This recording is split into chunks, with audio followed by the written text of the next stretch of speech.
లేదమ్మా, మీరు just start చేస్తే నాకు జస్ట్ వింటాను. దాన్ని బట్టి ఏమన్నా ఓకే. క్వశ్చన్స్. సాయి తేజ. నమస్తే మేడం. నమస్తే. అదే మీరు స్టార్ట్ చేయండి.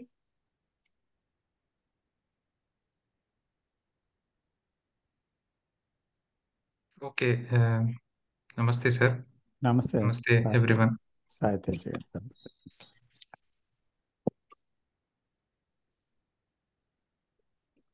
సార్ అది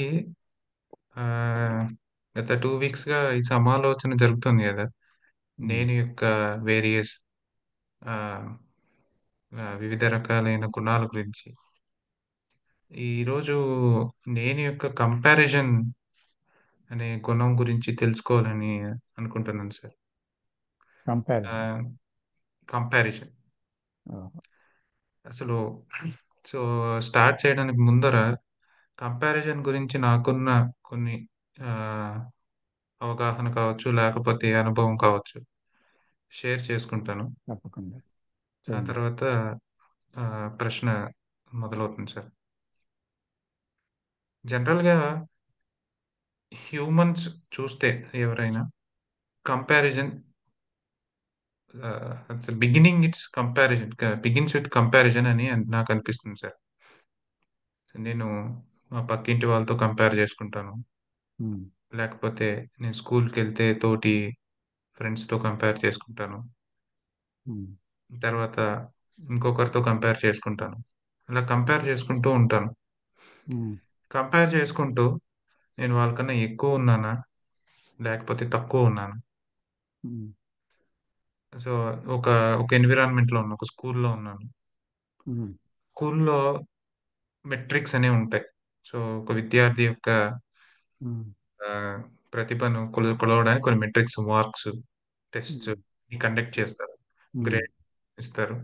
ఆ గ్రేడ్స్ ద్వారా కంపారిజన్ అనేది ఆ విద్యార్థిలో మొదలవుతుంది.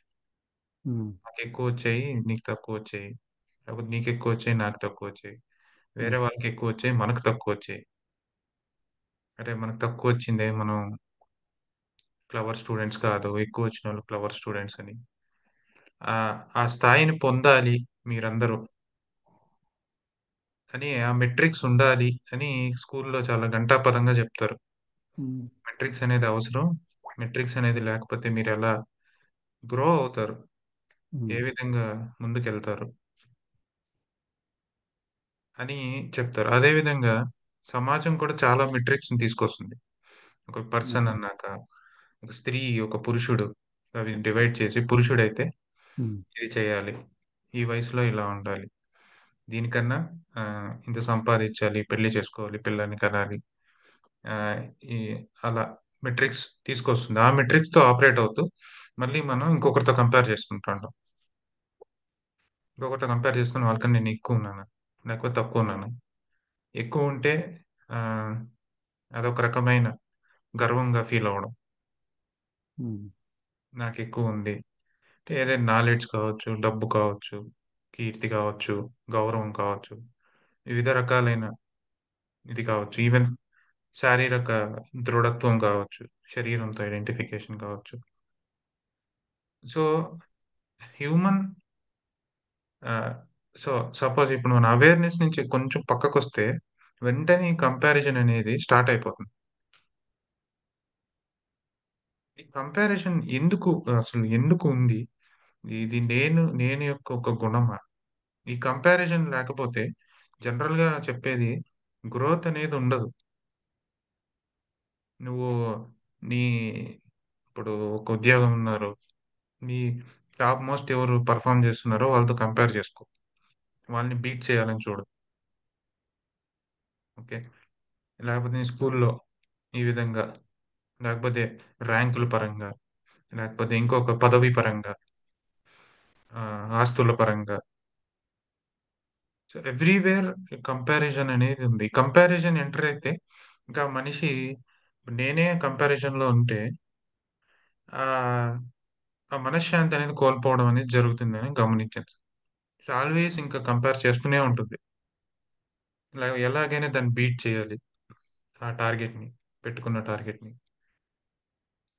లేకపోతే ఆ, వారి మీద తెలియని ఒక, ఏమంటారు, మనకన్నా ముందున్నారనుకోండి ఆ రేస్లో, ఒక తెలియని ఒక జలసీ కానీ, ఒక ఈర్ష్య, ద్వేషం, అసూయ తెలియకుండానే వచ్చేస్తుంది అనమాట. అది ఆ విధంగా అది రెస్ట్లెస్ గా తయారు చేస్తుంది. సో ఈ కంపారిజన్ అనేది ఏంటి? ఇది ఇది పుట్టుకతోనే వచ్చేస్తుందా, లేకపోతే సమాజం నుంచి మానవుడికి చేరిందా? దీన్ని ఎలా అర్థం చేసుకోవాలి? ఇది ఉండడం మంచిదా? అంటే మంచిదంటే కంపారిజన్ ఉండడం వల్లనే గ్రోత్ ఉందని నమ్మేవాళ్ళు చాలా మంది ఉన్నారు. కంపారిజన్ చేసుకుంటూనే మనం గ్రో అవ్వాలి, గోల్స్ పెట్టుకొని గ్రో అవ్వాలి అని నమ్మేవాళ్ళు చాలా మంది ఉన్నారు. సో దీని గురించి కొంచెం లోతుగా చర్చిద్దామని ఓకే, ఆశిస్తున్నాను. అలాగే, సంతోషం. Thank you sir. ఇప్పుడు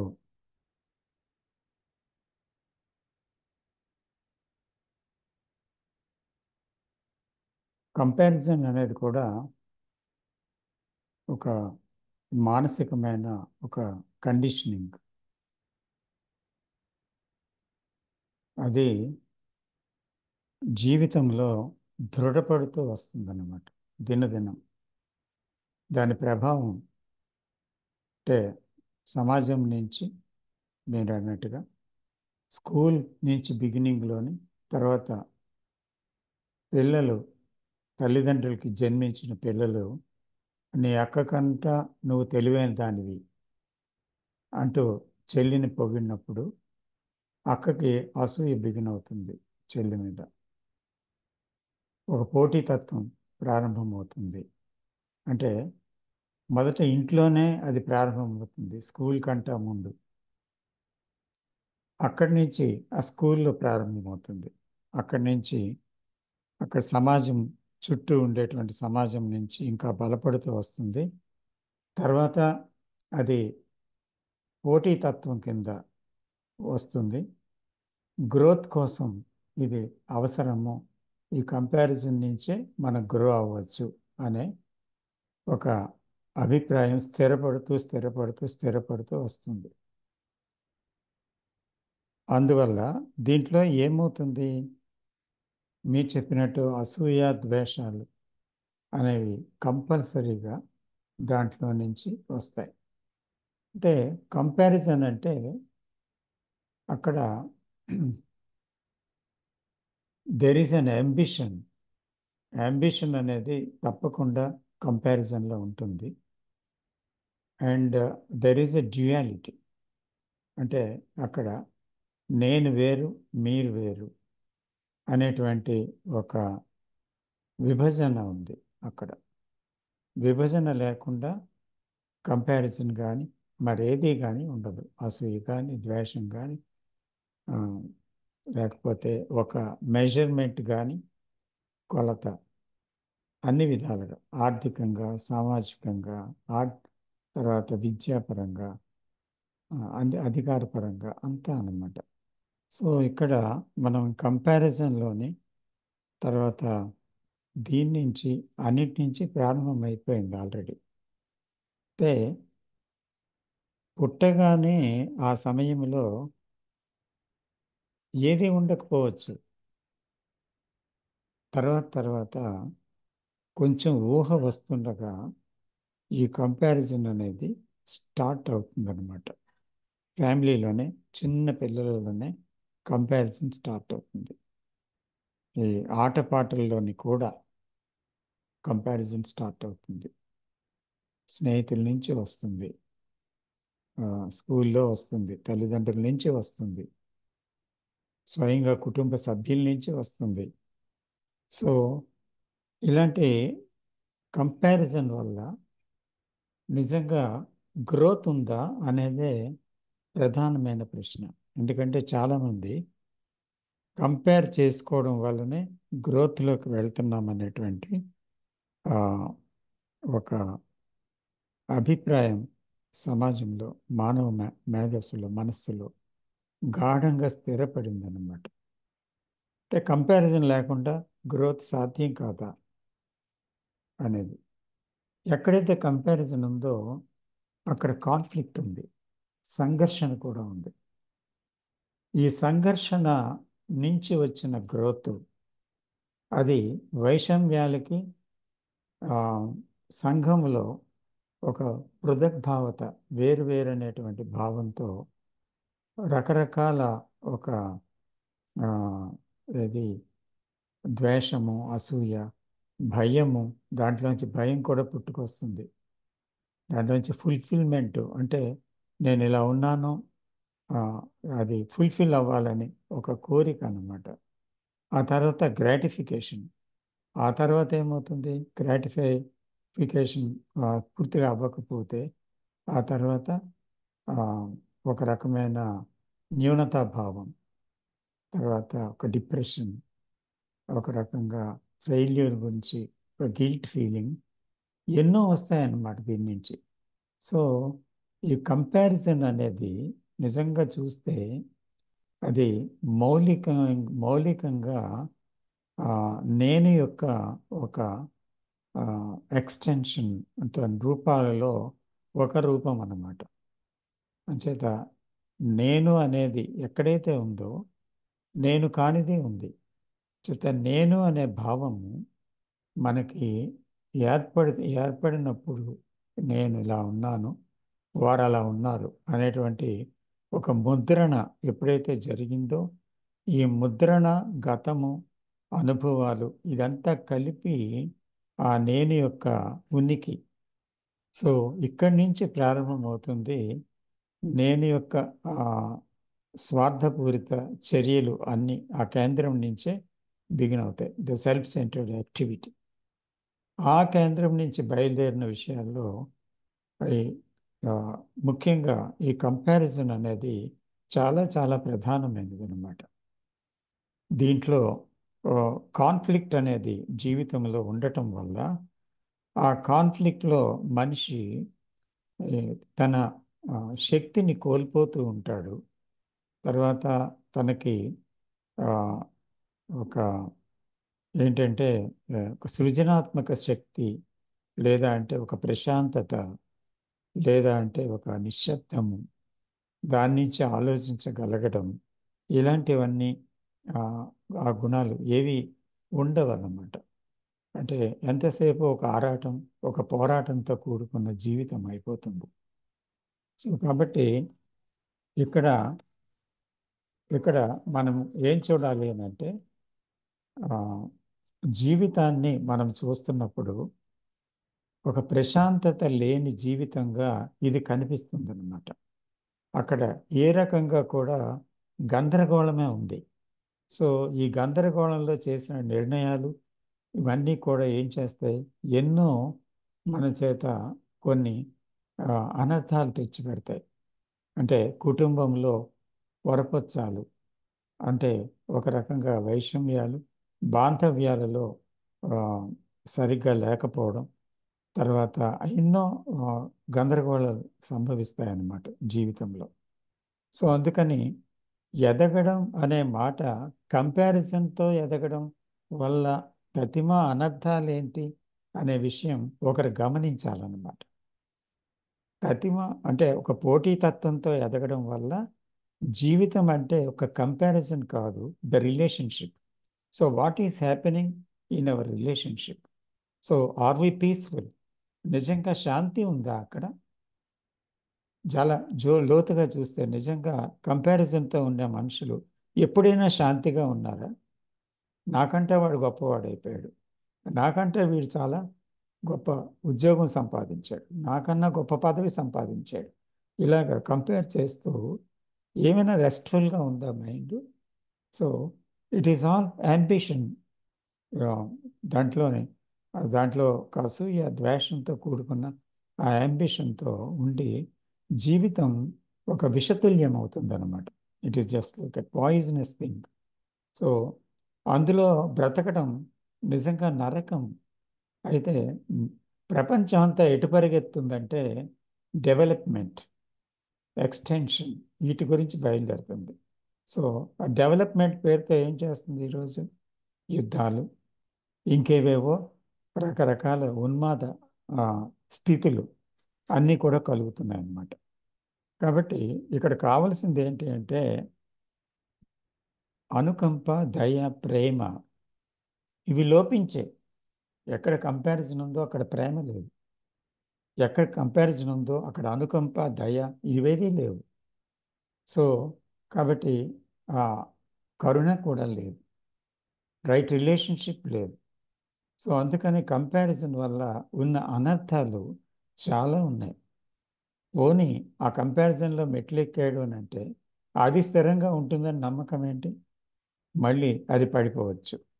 పడిపోయిన వెంటనే అతనికి మళ్ళీ ఒక రకమైన ఫ్రస్ట్రేషన్ ఇస్తుంది. మళ్ళీ దాని నుంచి తప్పించుకోవడానికి ఎన్నో ఆలంబనలు కావాలి. ఈ ఆలంబనలన్నీ మళ్ళీ తిరిగి ఫెయిల్ అయితే మళ్ళీ ఫ్రస్ట్రేషన్ వస్తుంది. సో ఈ విధంగా జీవితం ఏమవుతుందంటే ఆరాట పోరాటాల మధ్య నలిగిపోతుంది అనమాట. ఈ విషయాన్ని లోతుగా చూడక మనం నిరంతరం కంపారిజన్లో పడుతున్నాం. అయితే కంపారిజన్ లేని వాడికి ఎదుగుదల లేదా అనేది అదొక ప్రశ్న సమాజం నుంచి వస్తుంది. కంపారిజన్ ఉంటేనే కదా ఎదుగుదల. నిజమే, ఇవన్నీ ఉండొచ్చు. కానీ కంపారిజన్ అనేది లేకపోతే ఒక విద్యార్థి చదవలేడు. కంపారిజన్ అనేది లేకపోతే ఈ సంఘంలో సమాజంలో ఎదగడం కష్టం అన్ని విధాలుగా. కాబట్టి కంపారిజన్తోనే మనిషి ముందుకెళ్తాడు, అంటే అంబిషన్ తోటే ముందుకెళ్తాడు అనేది ఒక ఆ, ఒక మనస్సు చూస్తున్న ఒక భ్రాంతికరమైన దృశ్యం అన్నమాట. అది ఒక మోసపూరిత విషయం. ఎందుకంటే సెల్ఫ్ తన సర్వైవల్ కోసం పెట్టుకున్న ఒక విషయం అది. కాబట్టి సర్వైవల్ పాయింట్ ఆఫ్ వ్యూలో ఏమవుతుందంటే ఆ, మనసు బతకాలి, నేననేది బతకాలి. కానీ ఆ నేననేది బతకడంలో ఏమవుతుంది? అది ఒక చావు వైపు తీసుకెళ్తుంది. అంటే జీవితంలో ఒక ఏమీ ఆ, అంటే సారము లేని జీవితం, ఏమీ యొక్క అర్థము లేని జీవితం, ఒక భయానకమైన జీవితం, ఒక దుఃఖాత్మకమైన జీవితం, శాంతి లేని జీవితం, గందరగోళంతో ఉన్న జీవితం. ఈ జీవితంలో ఏముంది? ఇంకా ఏం సంపాదిస్తే ఏముంది? ఏది పొందితే ఏముంది? రోజు నిద్ర మాత్రలు వేసుకుంటే కానీ పడుకోలేడు. రకరకాల సైకోసొమాటిక్ వ్యాధులన్నీ వచ్చాయి, తినలేడు, హాయిగా నవ్వలేడు, జీవితంలో కుటుంబంలో స్వేచ్ఛగా సంచరించలేడు, ప్రేమానుస్పదాలంటూ అతనికి తెలియవు, ఒక యంత్రం అయిపోతాడు. ఇది సమాజంలో నేడు చూస్తున్నాం. Even in western and also eastern countries, wherever you go it is there, the situation is there, isn't it? It is true. So అందుకని మనం కనుక్కోవాల్సింది ఏమండి ఇప్పుడు అంటే నిజంగా బాంధవ్యాలంటే ఏంటి? నిజంగా ఏం జరుగుతుంది మనస్సులో అనేది మనం చూడాలి. ఎందుకు కంపారిజన్ వైపు మనస్సు మొగ్గుతుంది? ఎందుకు భవిష్యత్ లక్ష్యాలు గమ్యాలు పెట్టుకుంటుంది? లక్ష్యాలు గమ్యాలు లేకుండా ఒక ఒక మనిషి బ్రతకలేడా? బ్రతకడం వీలు కాదా? అలాగ బ్రతకడం అనేది పేదరికమా లేకపోతే రిచ్నెస్సా? పేదరికం అంటే నిజంగా డబ్బు లేకపోవడము, లేదా అంటే ఒక మంచి ఇల్లు లేకపోవడం, బంగ్లా, లేకపోతే మంచి కారు లేకపోవడం, లేకపోతే మంచి ఒక వనరులు లేకపోవడం, ఇదంతా పేదరికమా? లేదా తను ఒక ఎందుకు చెందనటువంటి ఒక మనిషిగా, అంటే ఒక ఆ, ప్రేమకు కానీ, ఒక ఆ, సౌశీల్యానికి కానీ, లేకపోతే ఒక అనుకంప, కరుణ, దయకి కానీ, లేకపోతే ప్రపంచంలో మంచి బాంధవ్యాలు కానీ, మన ఇంట్లో వారితో కానీ, బయట వారితో కానీ దేనికి పొందకుండా అయిపోయినటువంటి ఒక జీవితం పేదరికం కాదా? మనం ఎంక్వైరీ చేయాలి ఇదంతా. ఎందుకంటే పేదవాడంటే ఎవరు? అంతరంగంలో పేదవాడు. తనకి ఎంత డబ్బున్నా కొంతమంది తినరు సరిగ్గా, కొంతమంది వాళ్ళు ఎవరికి ఇవ్వరు, వాళ్ళ కోసం వాళ్ళు కూడా ఖర్చు పెట్టరు. ఇలాంటి వాళ్ళని జీవితంలో మన బంధువుల మధ్య, మన చుట్టూ ఉండేవారి మధ్య, మన ఫ్యామిలీ మధ్య చూడగలం. ఇది ఒక వాస్తవ విషయం. కాబట్టి అక్కడ ఏముంది, ఇక్కడ ఏం జరుగుతుంది, దేనికోసం సంపాదిస్తున్నారు, దేనికోసం ఉన్నత స్థాయికి ఎదిగారు, దేనికోసం ఇదంతా చేస్తున్నారు? అంతా నశించిపోయేది, రేపేమవుతుందో తెలియదు. జీవితం అంతా కూడా ఒక అస్థిరమైనది. ఇదంతా తెలిసి కూడా ఎందుకు ఈ తాపత్రయం, ఆరాటం, పోరాటం, ఎందుకు ఇదంతా అని మనసు తరిచి తరిచి తన ప్రస్తుత జీవితాన్ని చూడాలి. చూసినప్పుడు ఒక అంతరంగ విప్లవం కలుగుతుంది అతనిలో. కలిగినప్పుడు అతను నిజంగా ఒక రకమైన ఒక పరివర్తనకి లోనవుతాడు. ఈ పరివర్తన ఒక సుగుణాన్ని తెస్తుంది. ఆ సుగుణం ఏంటి అంటే జీవితాన్ని అర్థం చేసుకోవడంలో వచ్చేది.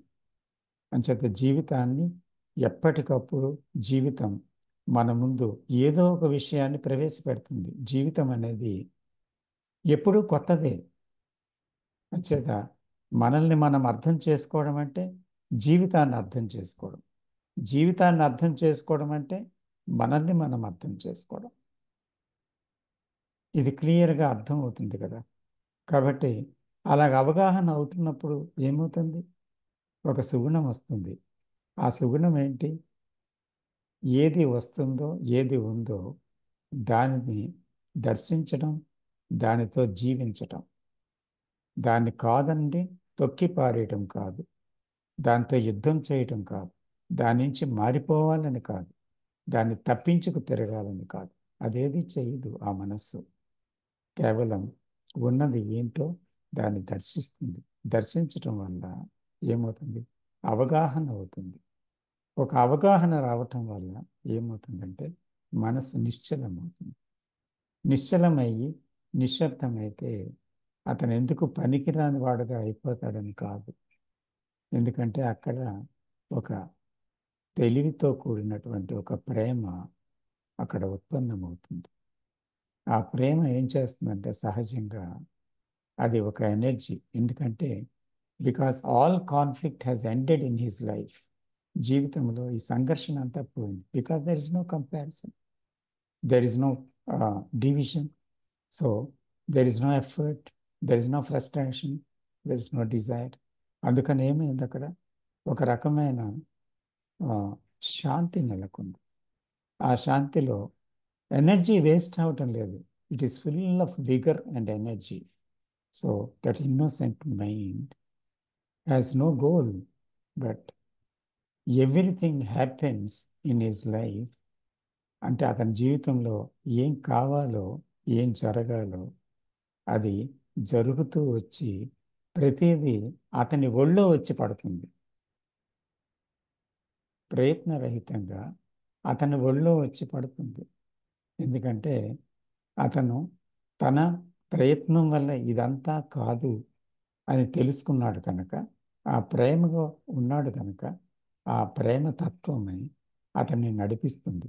ఎందుకంటే ఒకరు ప్రేమతో సంగీతం నేర్చుకుంటే, ఆయన విద్వాంసుడైతే అక్కడ స్టేజ్ ఎక్కాలో లేకపోతే అందరికన్నా గొప్ప విద్వాంసుడు అవ్వాలో అని గుర్తింపు రావడానికి అతను పూనుకోకుండా ఉంటే ఆ యొక్క అతనిలో ఉన్నటువంటి ఆ ప్రతిభకి నిజంగా నిజంగా పట్టం కడుతుంది ప్రపంచం. అంటే అక్కడ ప్రపంచం తన దగ్గరికి వస్తుంది, అతను ప్రపంచం దగ్గరికి వెళ్ళలేక్కర్లేదు కదా. అలాగే తనలోంచి వచ్చినటువంటి ప్రేమ నుంచి, ఆ అనుకంప నుంచి, ఆ అమాయకత్వం నుంచి ఏది ఉద్భవించినా అది సౌందర్యవంతమైనది, సువాసనాభరితమైనది, అది సృజనాత్మకమైనది.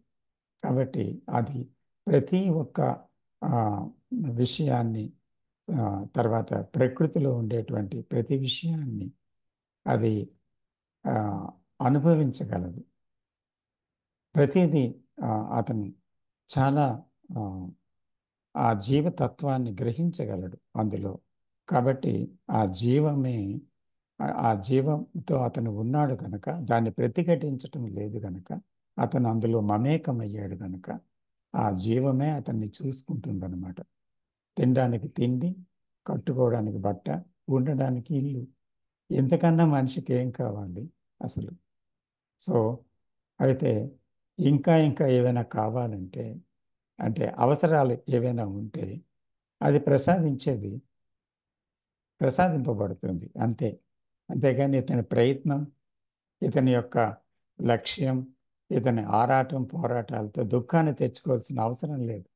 ఇది గ్రహిస్తాడు ఆ మనిషి. ఆ సౌశల్యంతోనే అతని జీవితం హాయిగా, నిర్భయంగా, ప్రశాంతంగా, మహదానందంగా, ప్రేమ తొణికిసలాడుతూ, కరుణ ఉప్పొంగుతూ అతను ఆ, ఆ జీవంతో మమేకమవుతాడు. అప్పుడు అతను వేరు, ప్రపంచం వేరు కాదు కదా.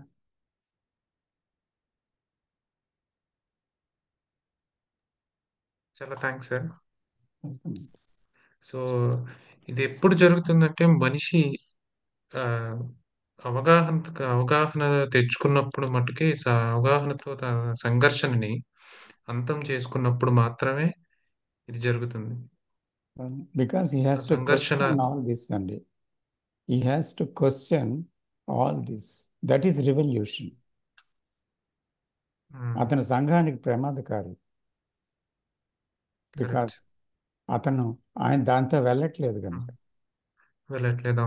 Because nobody questions, everybody follows the moral, the social morality. Are you listening, sir? Yes sir. So that అదే సార్, ఇప్పుడు when we're in ambition or in comparison, great amount of conflict. ఎప్పుడు అతను సంఘర్షణలోనే ఉంటాడు. ఆ సంఘర్షణ ప్రశాంతంగా నిద్రపోనివ్వదు, ప్రశాంతంగా తిననివ్వదు. కానీ ఆ, ఈ సోషల్ మొరాలిటీ ఏం చెప్తుంది? అక్కడికి చేరుకున్న తర్వాత నీకు ఆనందం అనేది దక్కుతుంది. అప్పుడు దాకా నువ్వు ఇవన్నీ, అంటే ఈ కాన్ఫ్లిక్ట్ అంటారు కదా, ఈ కాన్ఫ్లిక్ట్ అనేది బలపరుస్తుంది అని చెప్తారు. మీరు కాన్ఫ్లిక్ట్ అనేది ఎదుర్కోకపోతే మీరు ఎలా బలపడతారు అని ఒక ఒక వాదనతో వస్తారనమాట. ఈ కాన్ఫ్లిక్ట్ అనేది ఎదుర్కోవడం మంచిది. మనిషి కాన్ఫ్లిక్ట్ అనేది ఎదుర్కోకపోతే ఆ మనిషి అసలు ఎలా బలపడతాడు అని ఒక వాదనతో వస్తారు. కానీ అతను ఆ కాన్ఫ్లిక్ట్‌ని ఎదుర్కొన్నన్ని రోజులు ఈజ్ ఇన్ పీస్, శాంతిని కోల్పోతాడు పూర్తిగా. కానీ ఎప్పుడు ఎందుకు ఇలా జరుగుతుంది? ఎందుకు నేను ప్రశాంతంగా ఉండలేను? ఆ ప్రశాంతత అక్కడెక్కడో ఉందా? లేకపోతే ఇక్కడ ఉందా? అని ఎప్పుడూ మనిషి అడగడు. ఆ ఫ్లోలోనే కంటిన్యూ అయిపోతా ఉంటాడు. సో, అక్కడ చేరుకున్న తర్వాత మళ్ళీ ఇంకొకటి తీసుకుంటాడు. ఇంకొక సంఘర్షణ మొదలుపెడతాడు. దాన్ని తీర్చడమే. అంటే జీవితం ఏమైందంటే ఆ సంఘర్షణ తెచ్చుకోవడం, ఆ సంఘర్షణని రిసాల్వ్ చేయడం. ఆహ్, ఆ సంఘర్షణకి మధ్యలో ఉన్న కొంత ప్రశాంతత, ఆ ప్రశాంతతే జీవితం అన్నట్లు తయారైపించారు. అంటే నిజంగా మనిషికి అసలు ప్రశాంతత, శాంతము, ప్రేమ, దయ, అనుకంపన, ఈ పదాలు మీరు వాడారు. ఇవి నిజంగా అతను ఒక్కసారైనా జీవితంలో చూడగలిగితేనే అతనికి అవతల ఒడ్డు ఉందనే విషయం తెలుస్తుందని నా అభిప్రాయం సార్. అదే అంటే when one sees the danger of it, ఏ హ్మ్. విషయంలో అయినా, తర్వాత when one sees ఆ ప్రమాదాన్ని చూడగలిగితే, అందులో అసహ్యతని చూడగలిగితే, అందులో ఆక్వరిడిటీ దాన్ని చూడగలిగినప్పుడు, అలాగే అది పాయిజన్ లాగా అతను చూసినట్లయితే దాంట్లో జీవించడం సాధ్యమా? సో ఇన్స్టంటేనియస్గా అతనిలో ఒక మార్పు సంభవిస్తుంది. ఏని చేత అతను ప్రభావితం కాలేని విషయంగా అతను మారిపోతాడు. అప్పుడు ఏది ప్రభావితం చేయలేదు. ఎందుకంటే he had seen completely and clearly, crystal clear vision అది. So When he sees like that, the whole problem of living, when he sees, when he questions, when he inquires, when he goes through, when he penetrates into those things, if he sees it very clearly, then what happens? Can he postpone it for tomorrow? Or any more following of the opinion of the samajam or the society or the norms of society? We No, sir. can't. అదే అంతరంగ Cannot. విషయం. ఇది జరగడం వెంటనే జరుగుతుంది. The moment you see, there is an action. There is no difference or time gap between seeing and action. ఎందుకంటే మనం అంత లోతుగా చూడలేదు కనుక కొన్ని అభిప్రాయాలకి, కొన్ని సమాజ విలువలకి కట్టుబడి జీవితంలో కొన్ని నమ్మకాలతో, కొన్ని రకాల ఉద్దేశాలతో వెళ్ళిపోతున్నాం కనుక అభిప్రాయాలతో సరిపెట్టుకుంటూ సమర్థించుకుంటూ ఆ సంఘర్షణ కొనసాగిపోతుంది. ఎన్ని గ్రంథాలు చదివినా, ఎన్ని విన్నా, ఏమైనా. So we have to see, we have to read our thoughts, we have to see very clearly how we are living and what is happening in that, and everything we have to question, not just follow anybody. Correct. Yes sir. అంటే కొంతమంది ఒక పదాన్ని వాడతారు, ఈ retrospection అని కూడా వాడతారు పదం. రెట్రోస్పెక్షన్ చేసుకున్న వాళ్ళు ఒక థాట్ తో ఇంకొక థాట్ ని ఖండించడమో లేకపోతే బలపరచడమో చేస్తున్నారు, కానీ they are not seeing through the silence. Retrospection is again నేనుని బలపరచడం అన్నమాట. అంటే they will strengthen their own I రిట్రోస్పెక్షన్లో. సో అక్కడ చూసేవాడు ఒకడు ఉన్నాడు. సో వాడి చేత చూడబడుతుంది విషయం. ఇది తప్పు, ఇది ఒప్పు, ఇలా చేయాలి, ఇలా చేయాలి, ఇది మంచిది, చెడ్డది, నేను ఎందుకు అలా చేశాను, ఎందుకు ఇలా చేయలేదు, ఇలాగంటూ వెళ్తే ఏమవుతుంది? అతను తెలిసిన పరిధిలో ఎంతకాలం అలాగా ఘర్షణ పడుతుంటాడు. It leads to some conflict, some guilt feeling, and there is an energy loss in it, and the I strengthens. But seeing is entirely different from retrospection. Seeing without thought, seeing without opinion, seeing without judgment, seeing without the past. Can we see that? Can we question?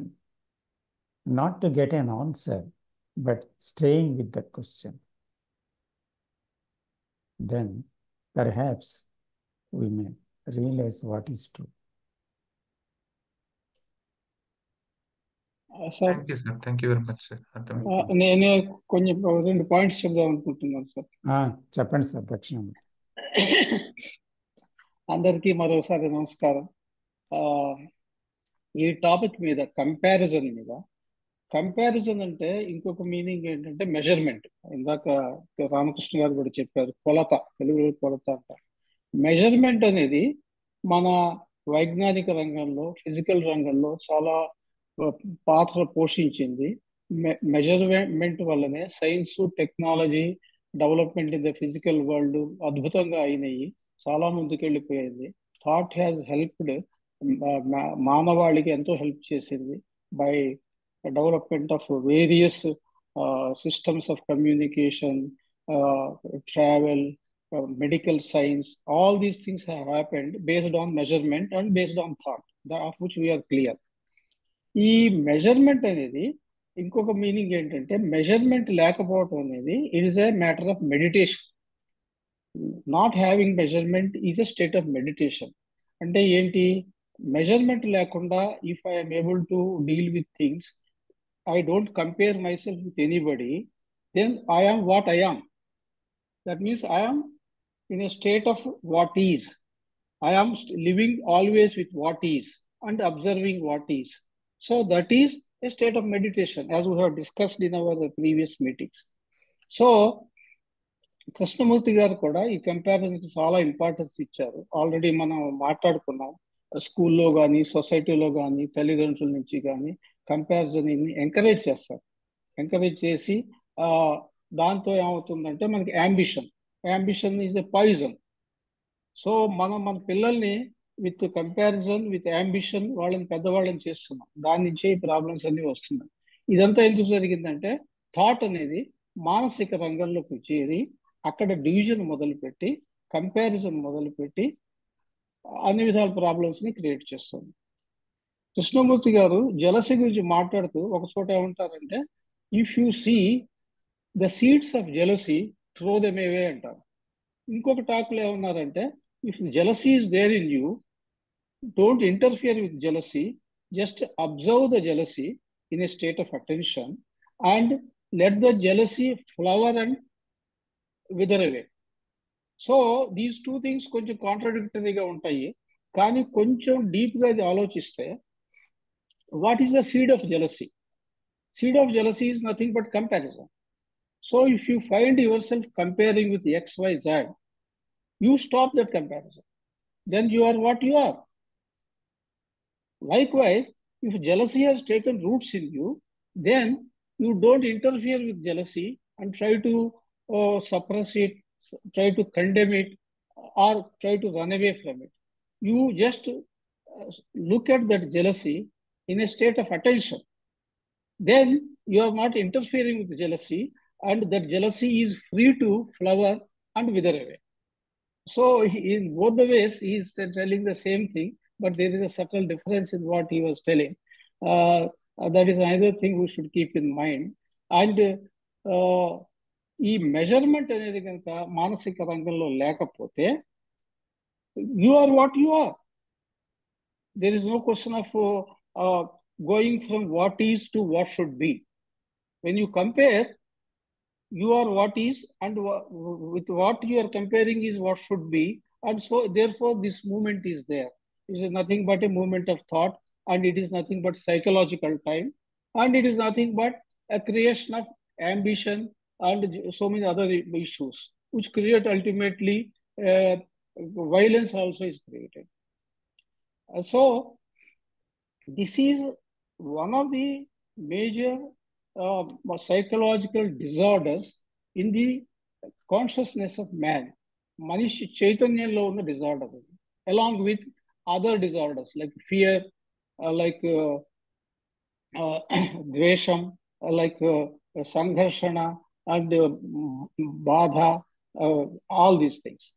So ఇవన్నిటినీ కలిపిన కుప్పే మన మానసిక రంగం. అదే నేను. ఆ నేను అర్థం చేసుకోవాలంటే మనం వీటిలన్నింటినీ అర్థం చేసుకోవాలి. వాటిల్ని అవగాహనతో, ఇన్సైట్తో ఎలిమినేట్ చేసుకోగలుగుతాం. That is what I thought I should share with you. Thank you sir. Thank you sir. Thank you. ఇక్కడ చాలా చక్కగా భౌతిక చెప్పారు. రంగంలో మెజర్మెంట్ అనేది అర్థం ఉంది. సో సైన్స్లో కానీ మ్యాథమెటిక్స్ కానీ అందులో ఏం చేస్తాం అంటే అక్కడ ఒక మెజర్మెంట్ ఉంది. మెజర్మెంట్స్ లేకుండా మ్యాథమెటిక్స్ లేవు, సైన్స్ లేదు. ఒక్కోసారి కంపారిజన్ అనేది కూడా భౌతిక రంగంలో అవసరం ఉంటుంది, ఒక ఇంజనీర్ కానీ ఎవరికి కానీ. సో అది తెచ్చి మానసిక రంగంలో పెట్టుకున్నాం మనం. ఎప్పుడైతే పెట్టుకున్నామో అక్కడ వచ్చింది గందరగోళం అంతా. ఎందుకంటే మానసిక రంగానికి భౌతిక రంగంలో ఉన్నది అప్లై కాదు. అక్కడ ఎక్కడ దేన్ని అప్లై చేయాలో అక్కడ దాన్ని అప్లై చేస్తే there is order, otherwise disorder. That's it. Vijay garu మీరు మాట్లాడుతున్నారు. సార్, ఇక్కడ కంపారిజన్ లో జెలసీ ఉంటుందని మాట్లాడుకున్నాము. ఇప్పుడు నా అబ్జర్వేషన్ లో కంపారిజన్ లో న్యూన్యత భావం, అంటే నేను తక్కువ అనే భావము. ఇప్పుడు మన క్లాస్లో ఎక్కువ మార్కులు వచ్చిన వాళ్ళు ఉంటారు, నాతో సమంగా మార్కులు వచ్చిన, ఈ చిన్నప్పటి సంగతి, సమంగా మార్కులు వచ్చిన వాళ్ళు ఉంటారు, తక్కువ వచ్చిన వాళ్ళు ఉంటారు. కానీ నేను ఎప్పుడు నాకు ఎక్కువ వచ్చిన వాళ్ళనే చూసి నన్ను నేను తక్కువగా అనుకునేదాన్ని. వాళ్ళకి జలసి, నాకు అక్కడ జలసి ఉందని కూడా తెలియదు. నేను అసలు జలసి ఫీల్ అయ్యేదాన్ని కాదు. కానీ నన్ను నేను తక్కువగా భావించేదాన్ని అనమాట. ప్లస్ క్లాస్లో కూడా మాస్టరు మన్ని నిలబెట్టి ఏదన్నా క్వశ్చన్ అడిగినప్పుడు అది చెప్పలేకపోతే నాకు చాలా చిన్నతనంగా అదే ఇన్సల్టింగ్ గా అట్లా అనిపించేది అనమాట. చెప్పిన వాళ్ళ మీద నాకు జలసి ఉండేది కాదు. బట్ నా మట్టుకు నన్ను నేను హర్ట్ చేసుకోవటం అంటే ఆ రోజుల్లో తెలియదు. బట్ అలా డెవలప్ అయిందేమో అని ఒక్కోసారి అనిపిస్తుంది sir. When I'm growing up ఆ ఫీలింగ్ డెవలప్ అయింది అని అనిపిస్తూ ఉంటుంది. ఇది చిన్నప్పుడు ఎడ్యుకేషన్ నుంచే వచ్చింది. అండ్ పేరెంట్స్ కూడా కంపేర్ చేస్తుంటారు, అందరూ చదువుకుంటున్నారు నువ్వు కూడా చదవాలి అట్లా చెప్తుంటారు అనమాట. అది అక్కడ జలసీ కంటే కూడా ఆ న్యూన్యత భావం అంటారు కదా సార్ తెలుగులో, అది డెవలప్ అవడానికి చాలా అవకాశం ఉంది అని నాకు అనిపిస్తుంది. అదేనండి. అంటే ఇప్పుడు మెజర్మెంట్ అనేది ఇప్పుడు తక్కువ అనేది ఎక్కువతో సరిపోల్చుకుంటే కదా వచ్చింది, అది తక్కువ అంటాం. ఎక్కువ అనేది లేకపోతే తక్కువ ఎక్కడ ఉంది? అలాగే తక్కువని చూస్తే కదా ఎక్కువ అంటాం. అంటే తక్కువ లేకపోతే ఎక్కువ లేదు. So there is a measurement, clearly it shows there is a measurement. So ఈ మెజర్మెంట్ ఉన్నప్పుడు ఏమవుతుందంటే న్యూనతా భావం నుంచి can we reach that state? Why am I dull then other students? Why I am poor then other people? ఇలాగా questions మొదలవుతాయి. అక్కడి నుంచి యాంబిషన్ మొదలవుతుంది. ఆ యాంబిషన్ నుంచి అసూయ వస్తుంది, మళ్ళీ ద్వేషం పడుతుంది. సో అందుకనే యాంబిషన్ ఈజ్ పాయిజన్ అంటారు ఆయన. అది రెస్ట్లెస్నెస్లో ఉంచుతుంది మైండ్ని ఎప్పుడు.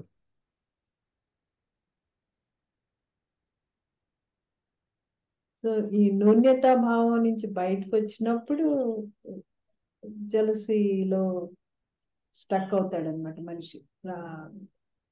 అదే ఆ న్యూనతా భావం మెజర్మెంట్ నుంచి వచ్చేసింది కదా. అది న్యూనతా భావం మెజర్మెంట్ నుంచి వచ్చింది, కంపారిజన్ నుంచి వచ్చింది. అంతే, అది మన మనసులో పెట్టుకోవాలి. And you don't compare with good, is there a bad? No.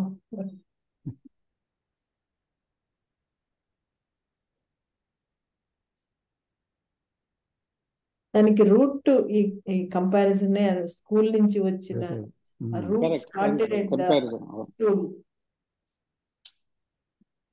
అది మన సొసైటీ అలా ఉంది, మన పేరెంట్స్ కూడా అలాగే మాట్లాడతారు, మన స్కూల్స్ లో కూడా ఎంకరేజ్ చేస్తారు. దాని నుంచి ఈ కంపారిజన్ అనేది బాగా రూట్ తీసుకుంది. దాని నుంచే న్యూనతాభావం వస్తుంది, దాని నుంచే జలసీ వస్తుంది, దాని నుంచే ఈర్ష్య వస్తుంది, అన్ని రకాల ప్రాబ్లమ్స్ వస్తాయి. అంబిషన్ అదే హ్యూమన్ కాన్షియస్నెస్ లో అది భాగం అయిపోయింది. అంతే, it took roots into that. అంటే if you don't compare with anybody, you are what you are. That means you are in a state of aloneness and you are in touch with what is. That means you are living in the present moment. అది ఇప్పుడు అర్థమవుతుంది sir, ఇది వరకు చిన్నప్పుడు తెలియదు కదా అదంతా. అవును, correct. No, that's how comparison has taken roots in us. Yeah. All life is learning.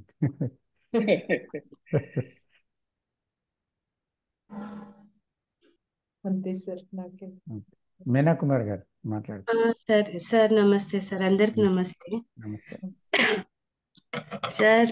ఏం లేదు సార్, ఒక్క క్వశ్చన్ ఉంది సార్. ఇంతకుముందు మీరు ప్రీవియస్ టాక్ లో కూడా జె కృష్ణమూర్తి సార్ అంటారు కదా, వి ఆర్ ద వరల్డ్ అని, or you are the world అంటారు కదా సార్. ఇందులో నాకు రెండు అనిపించినాయి సార్, నేను చెప్తాను, నాకు ఎక్స్ప్లెయిన్ చేయండి. అది నేను బయట ఏదైనా చూసినప్పుడు, చెట్టుని చూసినా బిల్డింగ్స్ ని చూసినా ఏది చూసినా అందులో నా బాడీ కూడా కనబడుతుంది. అంటే నా బాడీని కూడా చూసుకుంటున్నానంటే ఇది మొత్తం with my body this whole world is అన్నట్టు అనిపిస్తుంది సార్. ఇంకొకటేమో మెంటల్ గా, అంటే ఇది ఫిజికల్ గా చెప్పినాను సార్. ఇది 5 ఎలిమెంట్స్ తో ఫామ్ అయినది మొత్తము వన్ గా అనిపిస్తుంది విత్ నా బాడీతో సహా. చెట్టుని చూస్తున్నాను, అలాగనే నా బాడీని కూడా చూస్తున్నాను అనిపిస్తుంది సార్. ఇంకొకటేమో మెంటల్ గా నాలో ఉన్న థాట్స్ అందరిలో ఉన్నాయి, అందరికీ ఒకటే థాట్స్ ఉన్నాయి, ఒకటే మైండ్ ఉన్నది అనిపిస్తుంది సార్. అంటే ఈ రెండిట్లో మరి Krishnamurti sir we are the world అన్నారు కదా, అది కొంచెం ఎక్స్ప్లెయిన్ చేయండి సార్.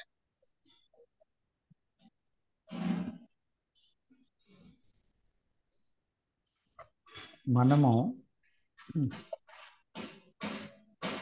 ఒక డివిజివ్నెస్ లో బతుకుతున్నాం. అంటే నేను వేరు, మీరు వేరు, అది వేరు, నేను వేరు, ఇలాగ బ్రతుకుతున్నాం కదా. సో ఆ డివిజివ్నెస్ అనేది ప్రపంచంలో ఇంత దుఃఖాన్ని తెచ్చిపెట్టి, నిజంగా డివిజన్ ఉందా, లేకపోతే థాటే డివైడ్ చేస్తుందా ప్రతి విషయాన్ని?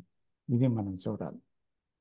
ఎందుకంటే when thought is not there, when I have no image about myself, or I have no image about any other person or a thing or any of that, so is there a division?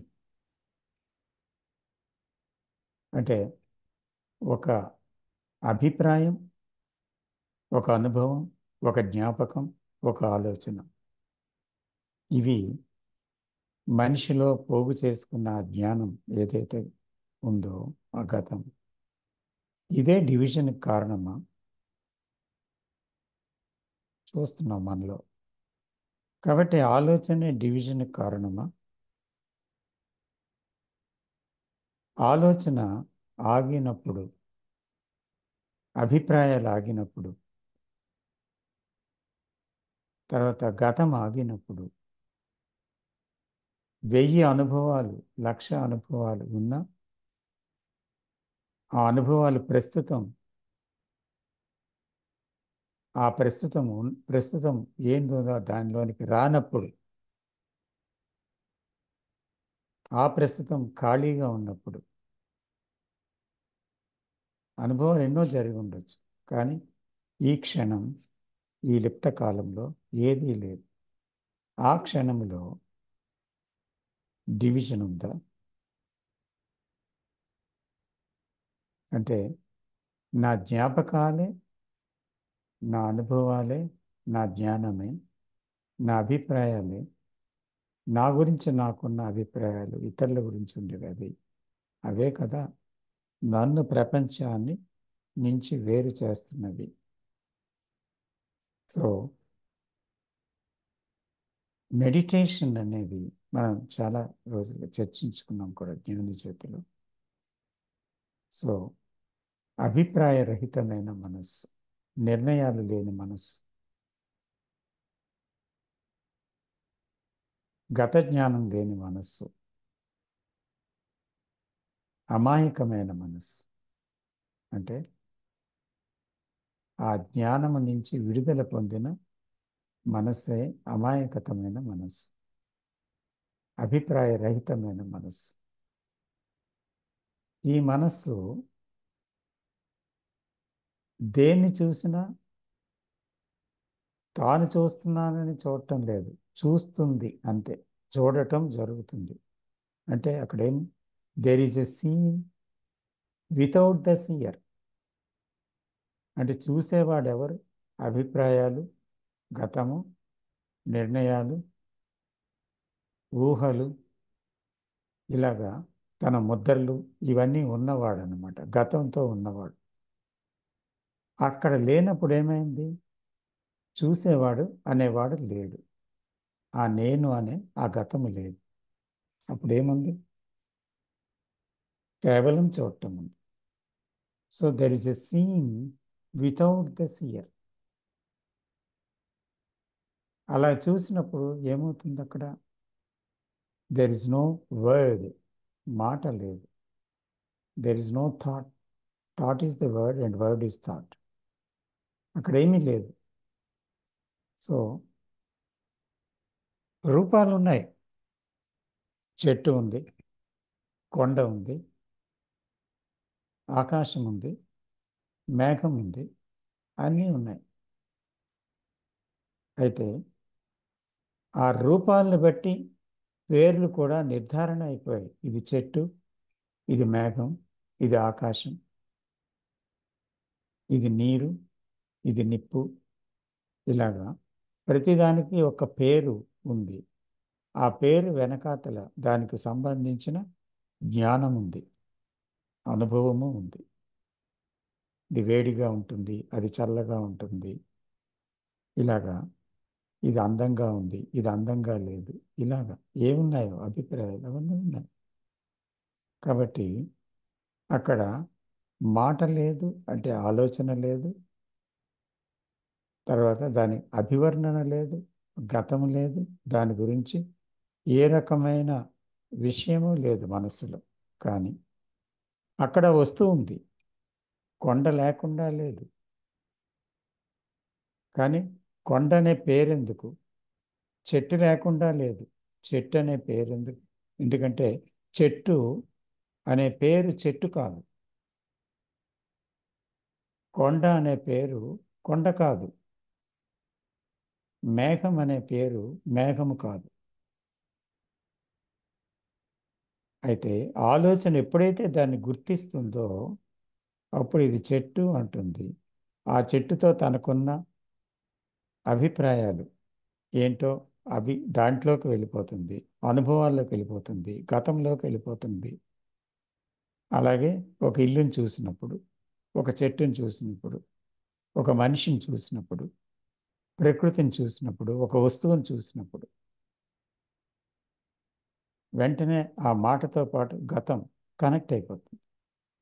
ఎప్పుడైతే ఇది లేకుండా, అంటే ఆ పేరు ఆ మాట అనేది లేకుండా చూడటం జరుగుతుందో, అంటే ఆ గతం అనేటువంటి లేని ఒక అమాయకత నుంచి చూడటం అనేది జరుగుతుందో, ఆ సమయంలో ఆ ప్రస్తుతంలో అక్కడ వస్తువు ఉంది, కానీ ఆ వస్తువుని గుర్తించేవాడు లేడు. అంటే పేరుతో, మాటతో. అందుకే అక్కడ ఏమవుతుంది? when Krishnamurti goes for a walk, you just see in the notebook of G. Krishnamurti.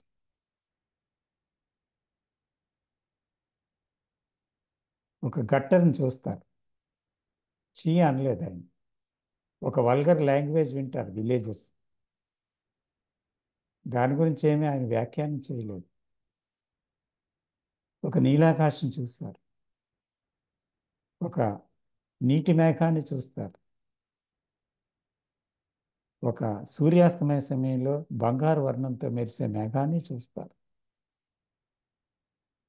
ఒక పాడుతూ గలగల శబ్దం చేసే సెలయేరుని చూస్తారు, ఒక కొండని చూస్తారు. అయితే ఏం చూశారో అది చెప్తున్నారు, కానీ అక్కడ అతనికి ఒక అసహ్యత, ఒక ఆకర్షణ, ఈ రెండు లేవు. అందులో మమేకమయ్యారు. అందుకే సౌందర్యం అనేది ఎక్కడ ఉందంటే మాటలో లేదు, వర్ణనలో లేదు, ఇందులోనే లేదు. అయితే దాన్ని పోల్చుకోవడంలో లేదు. గత జ్ఞానంతో పోల్చుకొని ఇది సౌందర్యం అని చెప్తే కాదది. నిశ్శబ్దం అనే దాంట్లో సౌందర్యం ఉంది. ఆ నిశ్శబ్దంలోంచి చూసినప్పుడు ఏమవుతుంది? అక్కడ సౌందర్యమే ఉంది అంతే. ప్రతి దాంట్లో అక్కడ ఎంపిక లేదు, ఇది మంచిది, ఇది చెడ్డది, ఇది వికారమైనది, ఇది సౌందర్యవంతమైనది అని లేదు. కాబట్టి అక్కడ ఎంచుకునేవాడు లేడు, గత జ్ఞానంతో సరిపోల్చేవాడు లేడు. కాబట్టి ఏమైంది? అక్కడ కేవలం చూడటమే ఉంది. సో చూసేవాడు లేని చూపు అది. కాబట్టి చూస్తూ ఉన్నాడు అంతే. అందుకని అందులో విభజన లేనితనం ఉంది.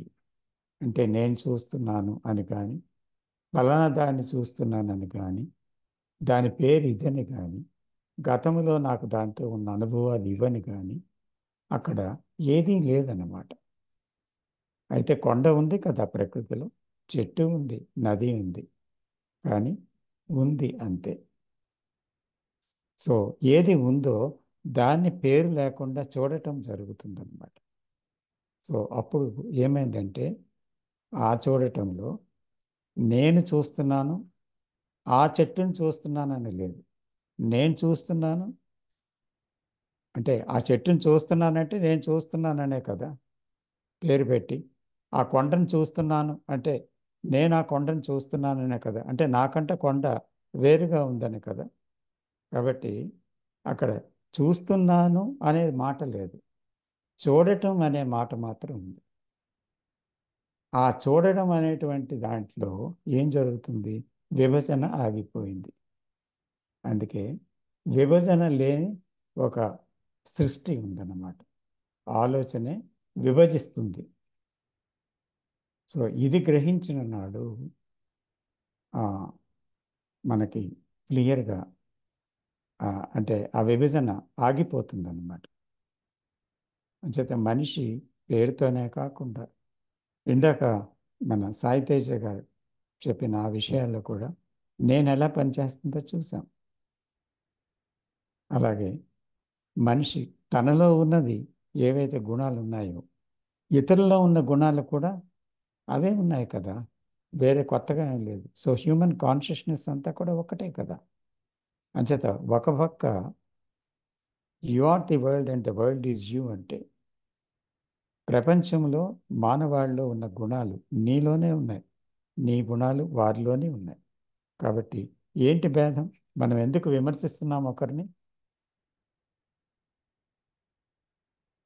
మనలో లేదా అది? అందుకని ఎవరైతే తన్ను తాను చూసుకుంటారో అర్థమైపోతుందో ప్రపంచమంతా అర్థమైపోయినట్టే అతనికి. తన అర్థమైతే ప్రపంచాన్ని అర్థం చేసుకోవడం అంటే తన్ను అర్థం చేసుకోవడం.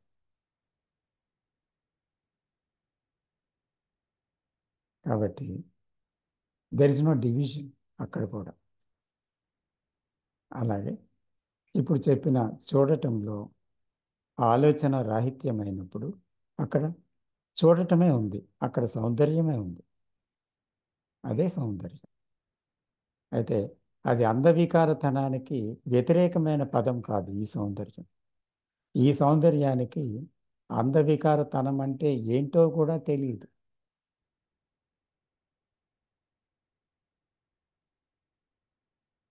ఆ సౌందర్యానికి.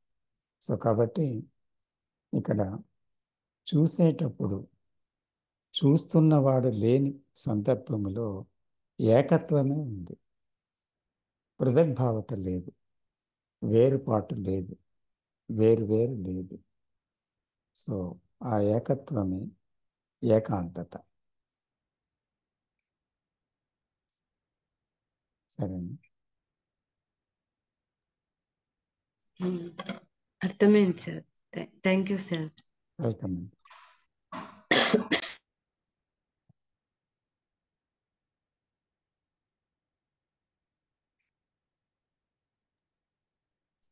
సార్ ఇక్కడ ఒక చిన్న ప్రశ్న. అంటే ఇప్పుడు మన కాన్షియస్నెస్ లో consciousness is whole, the human consciousness. అవునండి.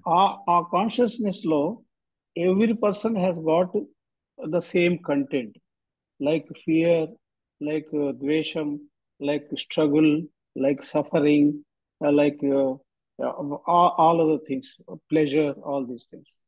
సో కృష్ణమూర్తి గారు ఏమంటారంటే ప్రపంచంలో ఎక్కడున్నా కూడా మనిషి యొక్క కాన్షియస్నెస్ ఒకటే, అందరిలోనూ ఇవి ఉన్నాయి, ఈ దుర్గుణాలు అనేవి, మానసిక డిజార్డర్స్ అనేవి ఉన్నాయి. అందుకని at the consciousness level all human beings are one. So you are the world and the world is you. అంతే కదండి? అదే కదా ఇందాక మనం అనుకుంది. ఉమ్, ఒక లెవెల్లో ఇది నిజమే. ఎందుకంటే you are the world and the world is you. You are the same as human being in America or Russia or England. Correct correct And the uh, lady and the man, there's no difference. So not the bodies, not the religions, not the not the social creeds, nationality. nationality, ఇవేవి కాదు. అంటే అందరిలో ఉండేది ఒకటే. అయితే thought ఈ division తీసుకొని వచ్చింది. Correct correct. అంతే. సో అది చూడగలిగినాడు. మనము ఒకరిని గొప్పవారు, వీళ్ళు చాలా తక్కువ, వీళ్ళు చాలా అసూయపరులు, వీళ్ళు ద్వేషి, వీళ్ళు స్వార్థపరులు అన్నాం. ఎందుకంటే వాళ్ళు అదంతా కూడా మనలో నుంచి మనం అర్థం చేసుకున్నప్పుడు ప్రపంచం అర్థమవుతుంది మనకి. ఇదే కదా ప్రపంచం, ఇదే నేను కదా అని. అప్పుడు ఏం చేస్తామంటే we can't see the other అండి. ఎందుకంటే ఇంకొకరిని వీడు ద్వేషపరుడు, వీడు స్వార్థపరుడు, వీడు అసూయపరుడు అని చూడలేము. ఎందుకు చూడలేమంటే మనం జనరలైజ్ చేసి చూడగలం. అంటే అప్పుడు ఆ వ్యక్తిని చూస్తున్నప్పుడు ప్రపంచం ఇదే కదా అని చూస్తాం. ఇదే కదా అందరూ కలిసే హ్యూమన్ కాన్షియస్నెస్ ఇదే కదా అని చూస్తాం. అప్పుడు పలానా రామారావు, పలానా సుబ్బారావు ఇలాంటి వాడు అని మనం పేరు పెట్టి చెప్పమన్నమాట. ఒక చిన్న సారీ ఇక్కడ ఒక చిన్న ప్రశ్న.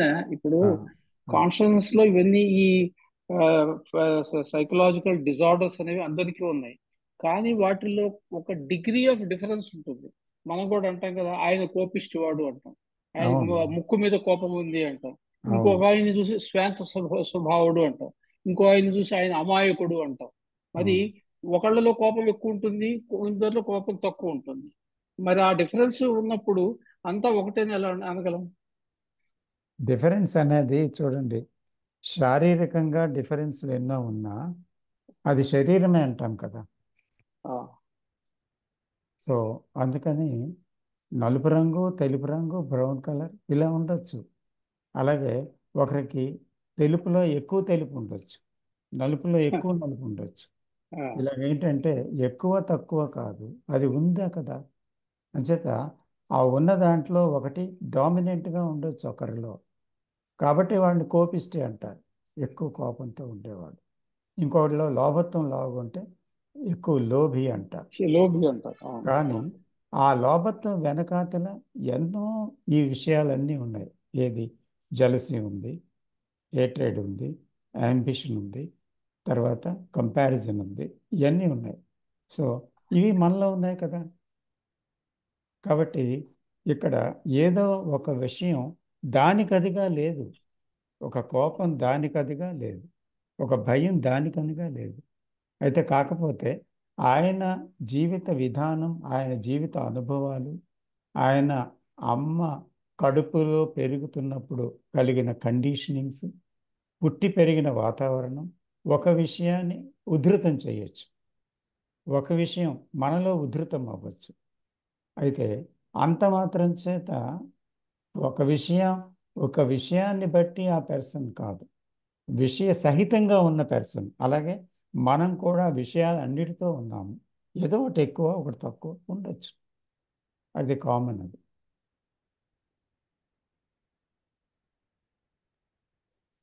Okay sir, thank you.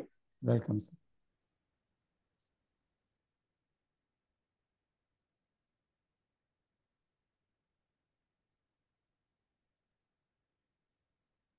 Shiva వచ్చారు సార్, శివ జాయిన్ అయ్యారు. శివ గారు నమస్కారం సార్. నమస్తే. నమస్తే. కంటిన్యూ చేయండి సార్. చెప్పండి, నేనేం చేయడానికి లేదు, మీరు చెప్తే వింటాను.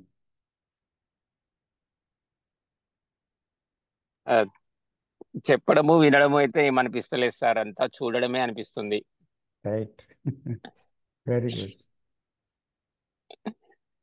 ఇంకేమీ లేదు, చూడడమే చూడడమే చూడడమే. కాకపోతే ఆ చూడడంలో ఇంకా కొంచెము ఆ, ఉన్నతంగా, ఇంకా కొంచెం టెక్నికల్గా, ఇంకా కొంచెం సామర్థ్యాన్ని పెంచుకోవడం అనేది ప్రయత్నం లేకుండా, ప్రయత్నం చేయకుండా అనేది జరుగుతుంది సార్. కానీ ప్రయాణం జరుగుతుంది అంతే సార్. ఉమ్. ప్రయాణంలో ఒకటి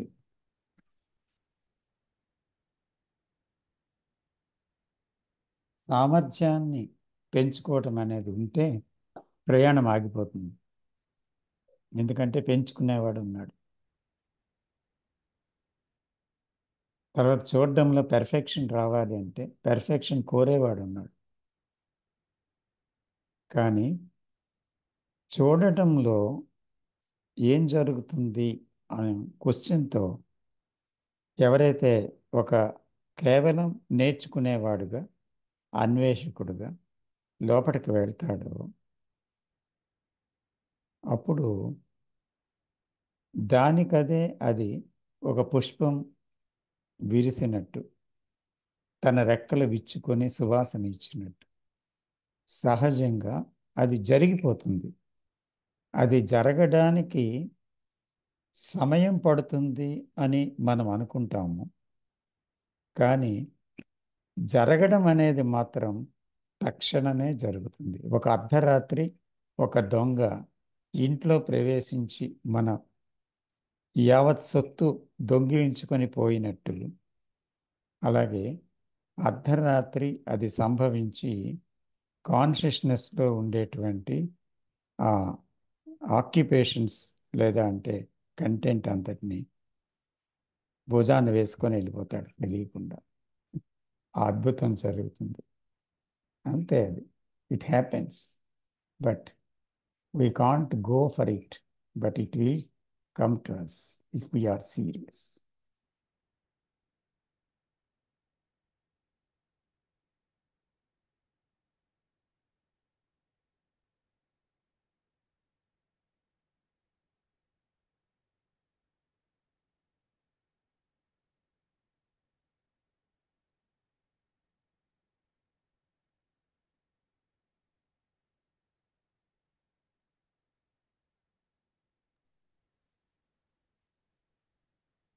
చాలా చక్కగా చెప్పారు సార్.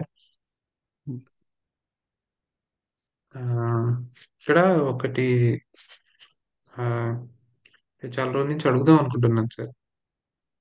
ఆ, శ్రద్ధ కన్నా, అటెన్షన్ కన్నా అసలు శ్రద్ధ కానిది ఏంటి అనేది కొంచెం అర్థం చేసుకోవాలను సార్. ఇన్ అటెన్షన్ అంటే ఏంటి, అది ఏ ఏ రూపాల్లో దాగి ఉంటుంది, సోర్స్ ఆఫ్ ఇన్ అటెన్షన్ ఏంటి, ఎక్కడి నుంచి ఇన్ అటెన్షన్ అనేది వస్తుంది.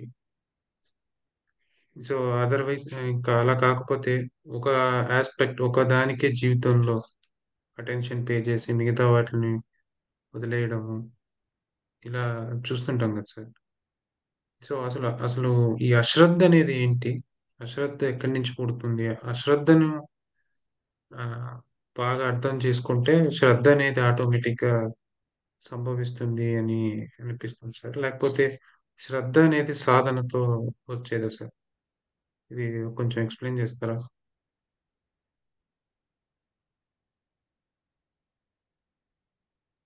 అశ్రద్ధే కదా మన జీవితం. అశ్రద్ధలోంచే పుట్టింది, అశ్రద్ధలోనే నడుస్తుంది. కాబట్టి జీవితం అనేది వాట్ ఈజ్ని చూడమని చెప్తారు Krishnamurti. Not what should be, what was కదా. సో ద వాట్ ఈజ్ ఏంటి? ఈరోజు అసంతృప్తి ఉంది, that is the what is. అదేంటి? We can't explain it away. ఎందుకంటే తృప్తి లేకపోవడం, దేని యందు తృప్తి లేకపోవడం అని చెప్పక్కర్లేదు. కానీ ఆ మాట జీవిస్తున్నాం కదా, సో ఆ జీవితంలో అది బయలుపడుతుంది. అదే వాట్ ఈజ్. అలాగే జీవితంలో ఒక గోల్స్ ఉన్నాయి, ఇది ఉన్నది, అది ఉంది, తాపత్రయం ఉంది, భయం ఉంది. ఏదో ఒకటి అశ్రద్ధ వల్లే ఇవన్నీ ఉత్పన్నమయ్యాయి. అంటే జీవితాన్ని పట్టించుకోకపోవడం వల్ల. చాలామంది అంటారు, జీవితాన్ని పట్టించుకోకపోతే ఈరోజు భార్య పిల్లల్ని నేను ఎలా పోషిస్తున్నాను, వాళ్ళకి వైద్య సదుపాయాలు ఎలా అందిస్తున్నాను, వాళ్ళకి విద్యాబుద్ధులు ఎలా చెప్పించాను, నా ఆరోగ్యాన్ని ఎలా కాపాడుకుంటున్నాను, కాబట్టి నేను పట్టించుకుంటున్నాను నన్ను, నా కుటుంబాన్ని, చుట్టూ ఉండేవాడిని అంటారు. కానీ ఏంటి పట్టించుకోవడం అంటే అసలు యాక్చువల్గా మెలకువ కలిగి ఉండటం.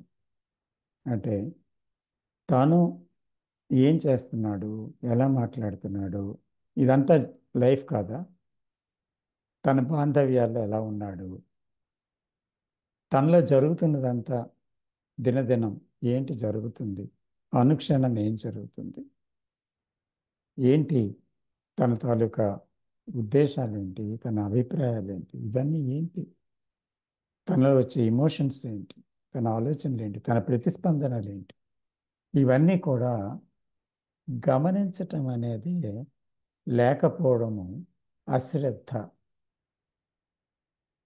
అంటే దీన్ని పట్టించుకోవాలి అంటారు. ఇది పట్టించుకోవడం అంటే, మిగతా విషయాలు కాదు.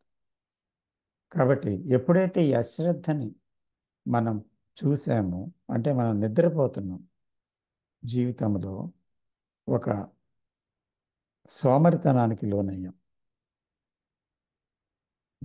అన్నిటికీ కష్టపడతాం, డబ్బు సంపాదనకి, పేరుకి, ఉద్యోగానికి, ఆధిపత్యానికి. ఈరోజు పాలిటిక్స్లో ఏం జరుగుతుందో తెలుసు, అలాగే సమాజంలో ఏం జరుగుతుందో మనకు తెలుసు, మన చుట్టుపక్కల ఏమవుతుందో మనకు తెలుసు. సో కాబట్టి దెర్ ఇస్ ఆల్వేస్ దట్ ఆ పోటీతత్వం, ఆ అంబిషన్, వీటితో జీవితం అంతా గడుస్తూ ఉంది. అంటే జీవితంలో వాళ్ళు ఏం చేస్తున్నారు, అంటే మనం ఏం చేస్తున్నాం అనేది మనకి తెలియకుండా వెళ్ళిపోతుంది అన్నమాట జీవితం. చివరికి వచ్చేసరికి అంత అయోమయ స్థితిలో మరణం, గందరగోళంలో మరణం, సంఘర్షణలో మరణం. అందువల్ల ఏం జరుగుతుంది ఇక్కడ? సో ఆ ఏం జరుగుతుందో చూడకుండా జీవించడం అనేది శ్రద్ధ లేని జీవితం, క్రమగతమైన జీవితం కాదు, క్రమం తప్పిన జీవితం, అంచేత మెలకువ లేని జీవితం. సో ఎప్పుడైతే ఈ మెలకువ కలిగి మనము జీవిస్తామో, జీవితంలో అనుక్షణం మన మాట యందు, మన సంబంధాల యందు, మన ప్రతిస్పందనల యందు, అన్నిటి యందు, బాంధవ్యాలలో, ఇరుగు పొరుగు వారితో, పని మనిషితో, ఇంట్లో భార్యతో, పిల్లలతో ఎలా ఉన్నామో, వస్తువులతో ఎలా ఉన్నామో, డబ్బుతో ఎలా ఉన్నామో, ఇలాగా ప్రతి దానితో కూడా జీవితం అంటే ఎవ్రీథింగ్ అన్నమాట. There is no exclusion. So అందులో ప్రెషర్ ఉంది, సెక్స్ ఉంది, భయం ఉంది, దుఃఖం ఉంది, అలాగే నిరాశ ఉంది, నిస్పృహ ఉంది, గోల్స్ ఉన్నాయి, ఫుల్ఫిల్మెంట్ ఉంది, ఫ్రస్ట్రేషన్ ఉంది, గిల్ట్ ఉంది. అందువల్ల దెర్ ఇస్ ఎ కాన్ఫ్లిక్ట్ సంఘర్షణ ఉంది, అన్నీ ఉన్నాయి కదా. సో ఇదంతా జీవితం. సో జీవితంలో ఒక పార్ట్కి శ్రద్ధ ఇస్తే, అంటే ధన సంపాదనకో, లేకపోతే పదవికో, లేకపోతే పేరు ప్రతిష్టలకో, దేనికో ఒక దానికి ఇది ముఖ్యం అనుకొని, జీవితంలో ఇది సాధించాలనుకొని దాన్ని చేస్తే, ఒక రైతు తన పొలంలో జస్ట్ 1 సెంటు భూమిని, 10 ఎకరాల భూమిలో 1 సెంటు భూమిని కల్టివేట్ చేసుకున్నట్టు. మిగతా 9 ఎకరాల చిల్లర అతను ఏం చేస్తున్నాడు? గడ్డి గాదర మూలుస్తుంది అక్కడ, డిజార్డర్ అన్నమాట. సో ఈ కల్టివేట్ చేసుకున్నదల్లా ఏమవుతుంది? అది కూడా డిజార్డరే. ఎందుకంటే జీవితం మొత్తంలో అది భాగము, కానీ అది జీవితం కాదు. కాబట్టి అది డిజార్డర్ని తెచ్చిపెడుతుంది, అది భయాన్ని తెచ్చిపెడుతుంది. డబ్బు ఉండేవాడికే భయం, టెన్షన్, కాపాడుకోవడానికి విపరీతమైన ఏదో జాగ్రత్తలు, అలాగే అధికార పీఠం దక్కించుకోవడానికి, దాన్ని కాపాడుకోవడానికి. అలాగే ఒక సెలబ్రిటీ ఉన్నాడంటే అతను ఆధ్యాత్మిక రంగమైన గురువు అవ్వచ్చు, ఒక టీచర్ అవ్వచ్చు, లేకపోతే ఒక సంగీత విద్వాంసుడు అవ్వచ్చు. దాన్ని నిలబెట్టుకోవడానికి మళ్ళీ అతను చేసే ప్రయత్నం. ఇలాగేమవుతుంది, కాపాడుకోవడంలోని, దాన్ని నిలబెట్టుకోవడంలోని, దాని సంపాదనలోని, దాంతో జీవించడంలో ఏమవుతుందంటే ఒక అశ్రద్ధ ఉంది. దీనివల్ల తన జీవితం యావత్తు మొత్తానికి అశ్రద్ధలో జీవిస్తున్నాడు. కాబట్టి శ్రద్ధ అనేది అక్కడ యావత్ జీవిత విషయాల మీద ఏం జరుగుతుంది చూడగలగటం అన్నమాట. ఉన్న వాస్తవాన్ని వాస్తవంగా చూడగలగటం. అలా చూడలేకపోవడమే ఇన్అటెన్షన్, అశ్రద్ధ. చూడటమే శ్రద్ధ. కాబట్టి అలా చూడాలంటే ఏం చేయాలి? అక్కడ ప్రతిదీ ఆలోచనతోటే సాగుతుంది కదా జీవితం. ప్రతిదీ ఆలోచన లేకుండా ఏ పని చేయట్లేదు. అయితే కొన్ని రంగాల్లో ఆలోచన అవసరం. భౌతిక రంగంలో క్రోనలాజికల్ టైం అవసరం. అవన్నీ కూడా లేకపోతే డిజార్డర్ ఇన్ ది లైఫ్, అది ఒక డిజార్డర్. సో అక్కడ అవసరము, అక్కడ ఆలోచన ఉపయోగించాలి. ఎక్కడ అవసరం లేదో అక్కడ ఆలోచన జోక్యం ఉండరాదు. ఎందుకంటే అక్కడ జీవితం అస్తవ్యస్తమవుతుంది. కాబట్టి ఇదంతా అతి జాగ్రత్తగా పరిశీలించి ఆలోచన యొక్క స్థానాన్ని గుర్తించడమే అటెన్షన్. కాబట్టి అటెన్షన్ అంటే పూర్తిగా ఎప్పుడు ఏం జరుగుతుంది, తన మాటలో ఎలా మాట్లాడుతున్నాడు, ఎలా వింటున్నాడు ఒకరిని, ఎలా చర్య చేస్తున్నాడు, బాంధవ్యాలలో ప్రతి నిమిషం తన రహస్యపు మానసిక గదులలో తను ఎలా ఉన్నాడు, అతని సీక్రెట్ ఎజెండాస్ ఏంటి, లోపల బయటకున్న ప్రదర్శిస్తున్నది ఏంటి, తన నటన చాతుర్యం ఏంటి, తన తాలూకా క్లెవర్నెస్ లౌకిక రంగంలో ఎలా ఉంది, తనలో ఓపెన్నెస్ ఎలాగుంది, ఉందా అసలు. ఇలాగ ప్రతిదీ కూడా అతను గమనించినప్పుడు ఏమవుతుందంటే శ్రద్ధ అని దాన్ని మనం పిలవచ్చు. అంటే అక్కడ పూర్తిగా అతను దాని యందు ఒక పాక్షికమైన ఎరుక కాకుండా సంపూర్ణమైన ఎరుకతో ఒక మనస్సు, ఒక హృదయం, మనసు హృదయాన్ని, బ్రెయిన్ సెల్స్ని, తన ఉనికిని అంతటినీ పెట్టి ఏం జరుగుతుంది ఇక్కడ, ఈ క్షణం ఏంటి, ఈ క్షణం ఏంటి అని వస్తున్న ప్రతి క్షణంలో వస్తున్న వాటీస్ని ఎప్పుడైతే ప్రస్తుతాన్ని గమనిస్తుంటాడో అటువంటి వ్యక్తి శ్రద్ధావంతమైన వ్యక్తి, అటెన్షన్. సో ఆ వ్యక్తికే జీవితం అంతా పూర్తిగా అవగాహన అవుతుంది. అప్పుడే తన మనస్సు కూడా అర్థమవుతుంది. ఎందుకంటే జీవితం, మనస్సు ఒకదానికోటి పెనవేసుకొని ఉన్నాయి.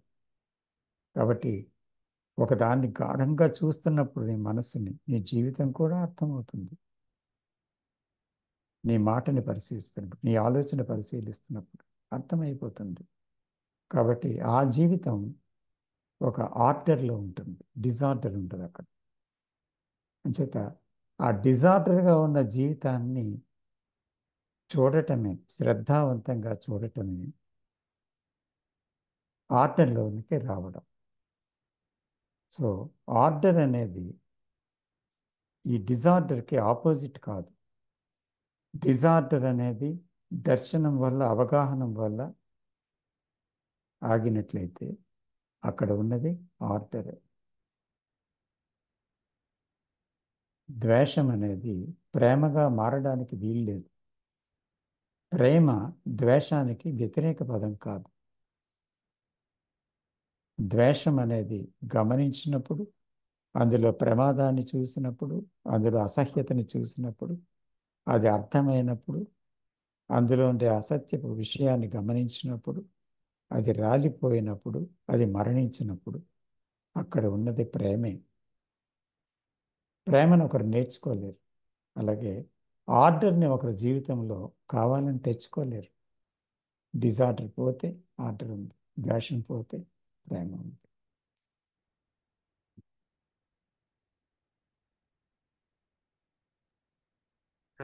ఆ, చాలా థ్యాంక్స్ సార్.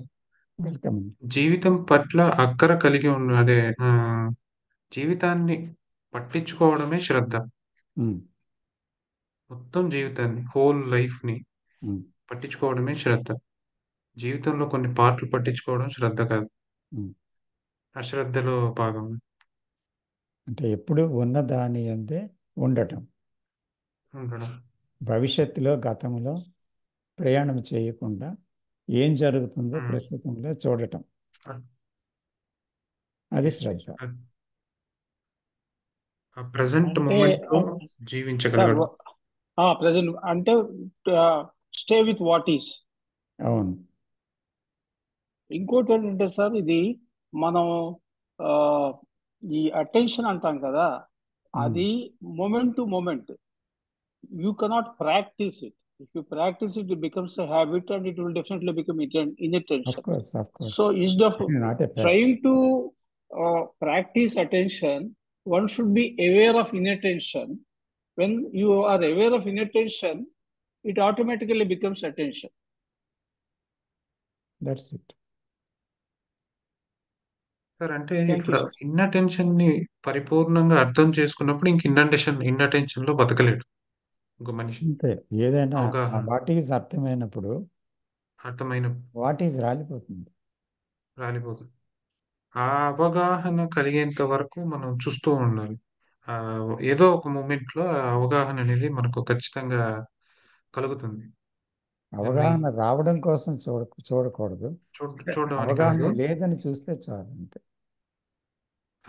ఆ గజిబిజి, ఆ గందరగోళం. సో అంతే. If we stay with that, it automatically comes into అవగాహన అయ్యి అది రాలిపోతుంది.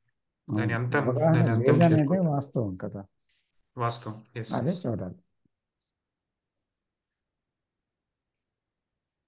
అంటే ఇక్కడ ఇంటలెక్చువల్ చిన్న point sir. Understanding don't will know not any. Help. Sir sir అక్కడ intellectual understanding is no understanding అంటారు కృష్ణమూర్తి గారు. అవును. చాలా సార్లు ఆయన ఏమంటారంటే, if you understand something like anger, you should not be angry again. That means that anger has flowered and then it withered away. The disorder called anger is not there in your consciousness. That is order. Anything is not partial. So partial understanding is not understanding. Correct. And correct. partial understanding comes only with the brain, the periphery, when you use thought. So that is not understanding. It is a verbal understanding. Correct. అలా కాకుండా, so what is happening అనేది can we go through it without describing anything about it. No teaching, no word, no explanation, no pros and cons. Just watch. In that very seeing, then there is a penetration in that seeing into the depths of it, into the falseness of it. You can directly meet that falseness. And if you can see that falseness entirely, then comes an understanding with an insight. So when that insight comes, never it repeats. Finished.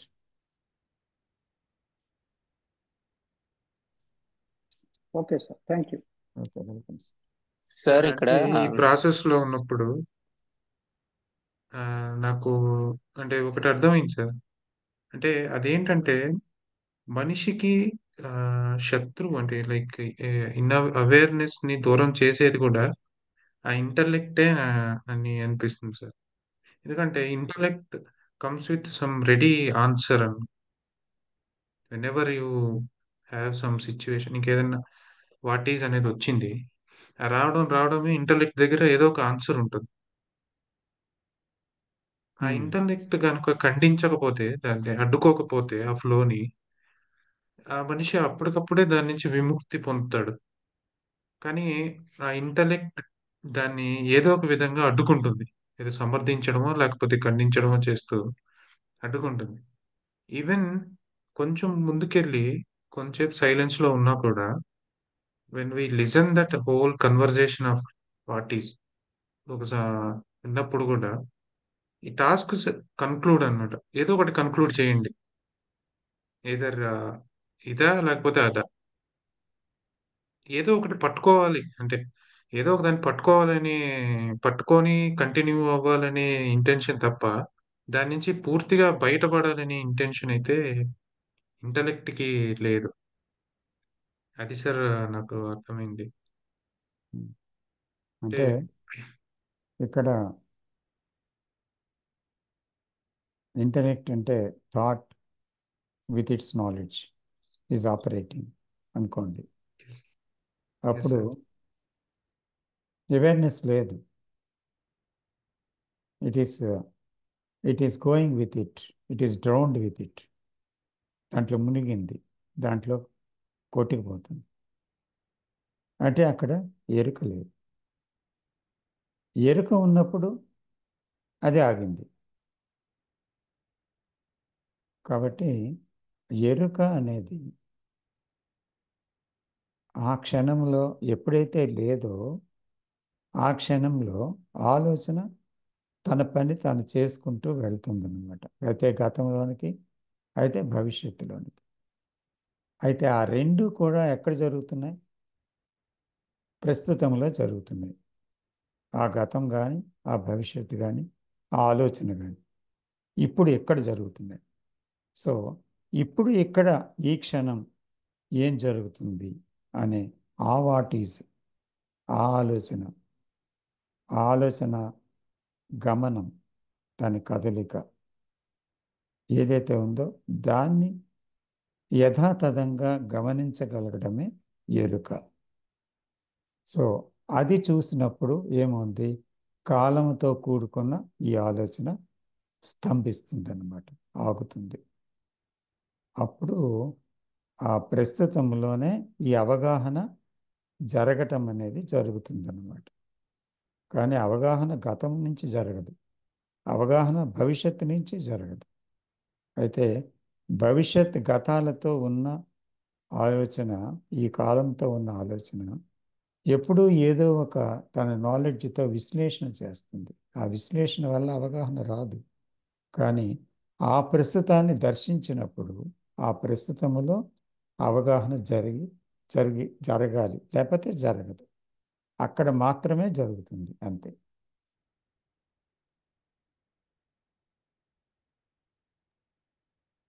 Sir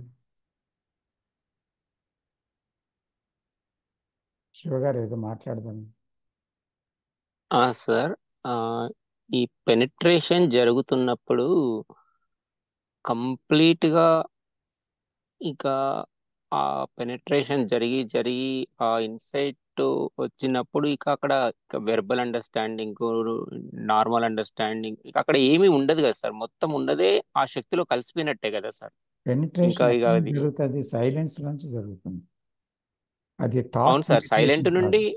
silence నుండి penetration జరిగినాక insight వచ్చినాక ఇంకా understanding అనేది ఇక అనేది లేదు. ఉన్నదే insight ఒక్కటి. Understanding, final understanding, that is flavouring. అంటే ఆ శక్తిలో కలిసిపోవడము లేదా శక్తిలో ఒక భాగము అన్నట్టే కదా సార్. పరమాత్మ లేదా శక్తి, ఆ ఎనర్జీ ఇంకా వేరే ఉండదు కదా, ఇంకో పదార్థం అనేది ఉండదు కదా.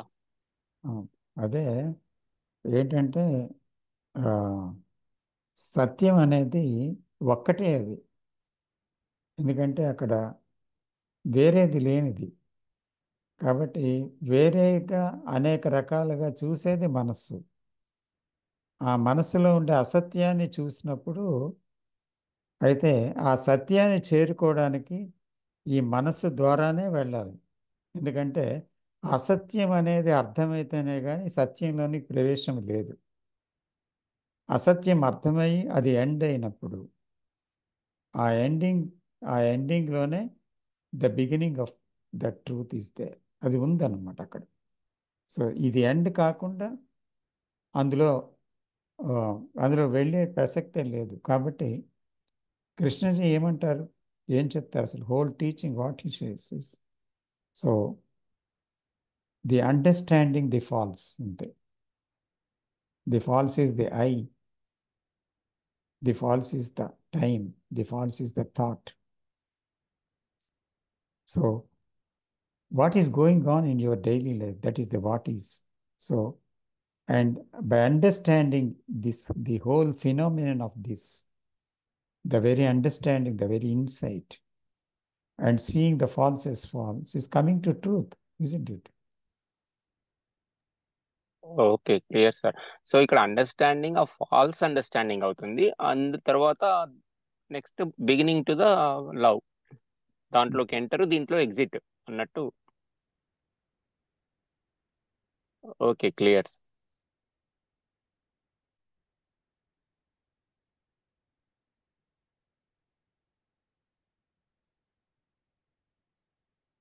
వనజ గారు, ఇంకా ఎప్పుడైనా ఉందా ఏమైనా? ఏం లేదు సార్, అంటే నా ఎక్స్పీరియన్సే సార్. అదే అటెన్షన్ కోసము నేను ఎంటర్ అయ్యి ఇప్పుడు నవ్వుకుంటున్నాను సార్. అయిపోయింది కాబట్టి, అది అందులో లేను కాబట్టి నానా ప్రయత్నాలు చేసి, దట్ ఈస్ ఆల్సో గుడ్ అనిపించింది నాకు ఆ ఎక్స్పీరియన్స్ ఉండటము. దట్ ఈస్ మోర్ డేంజర్ అని క్లియర్గా అర్థమయ్యి ఇప్పుడు చాలా పీస్ ఆఫ్ మైండ్. ఆ పీస్ ఆఫ్ మైండ్ పోగొట్టుకోవడానికి కారణం అనేనే ఉండిందంటే కూడా కారణం అదే అని అనిపించింది. I'm more relief now sir. ఇంకా అసలు మాటల్లో ఎక్స్ప్లెయిన్ చేయలేను. అది ఉండటం వల్ల ఆ డేంజర్ ఇప్పుడు ఆ అటెన్షన్ ఏంటి దాన్ని నేను అర్థం చేసుకోవాలి అని నేను ప్రయత్నిస్తుంది అని అందులో ఉన్న ఇంకా అసలు పీస్ ఉండదన్నమాట అందులో. ఆ తర్వాత ఏమర్థమైందంటే అండర్స్టాండింగ్ ఆఫ్ ద టీచింగ్ అట్లా తీసుకెళ్ళిపోతుంది అని అర్థమైందంటే నేను ప్రయత్నం ఏమి ఉండదు. ఆ టీచింగ్ అర్థమైతే అదే నడిపిస్తుంది అని ఒక క్లారిటీ వచ్చి ఆ పీస్ అన్నది అయితే చాలా ఉంది. అసలు ఆ డైలీ లివింగ్ లో ఆ సింపుల్ లివింగ్ లో చూస్తున్నాను సార్. ఇప్పుడు అది ప్రెసెంట్ జరుగుతుంది. The silence has its own movement. That energy has its own movement. Because there is no direction to that energy. Because the director is dead.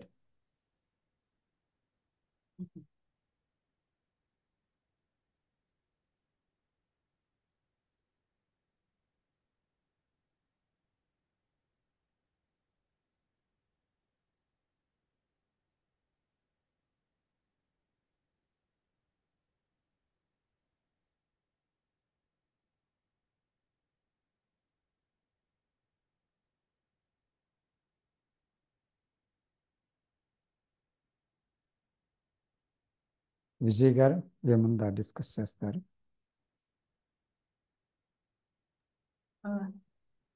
ఏం లేదు sir.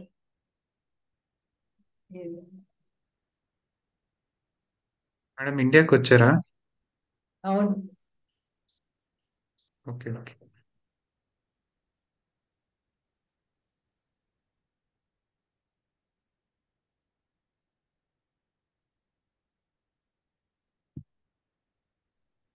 ఇంకో చిన్న క్లారిటీ సార్. Hmm. ఇక్కడ మనము దేనికైనా ప్రాక్టీస్ అనేది ఉండదు చెప్తూ ఉన్నాం కదా సార్. కాకపోతే ఒకటి నా అబ్జర్వేషన్ లో ప్రాక్టీస్ బిగినింగ్ లో ఉంటుంది, తర్వాత అవసరం లేదు అని కొంచెము అంటే కన్ఫ్యూజ్ కాకుండా ఉంటది అని అనిపించింది సార్. యాడ్ చేస్తున్నాను అంతే.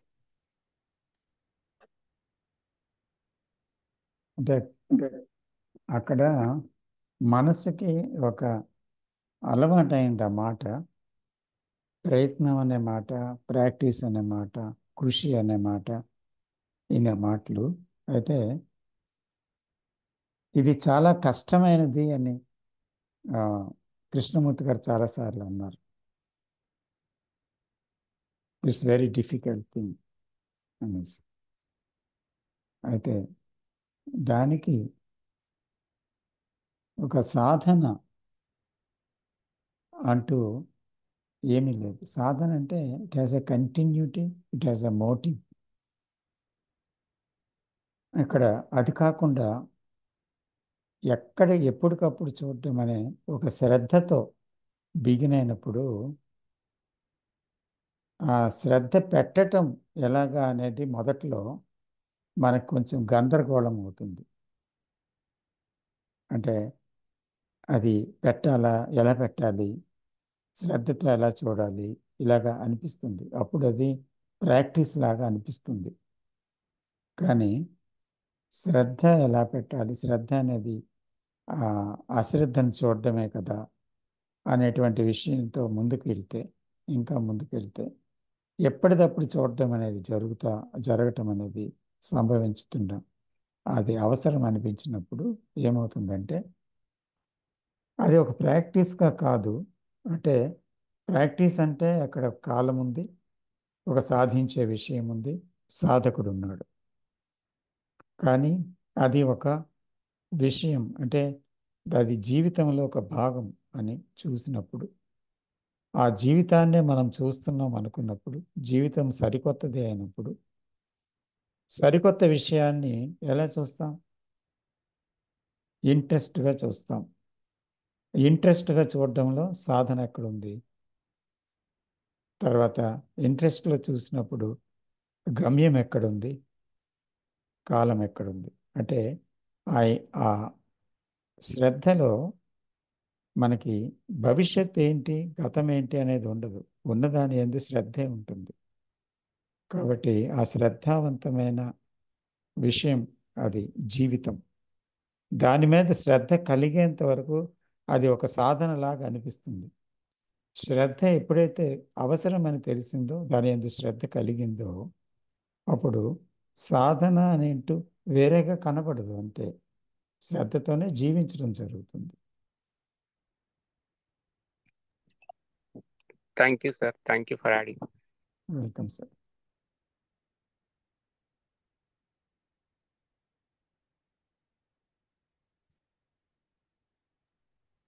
అంటే సార్, అశ్రద్ధ యొక్క ప్రమాదాన్ని చూసినప్పుడు ఆటోమేటిక్గా ఇంకా శ్రద్ధలోనే ఉంటారు.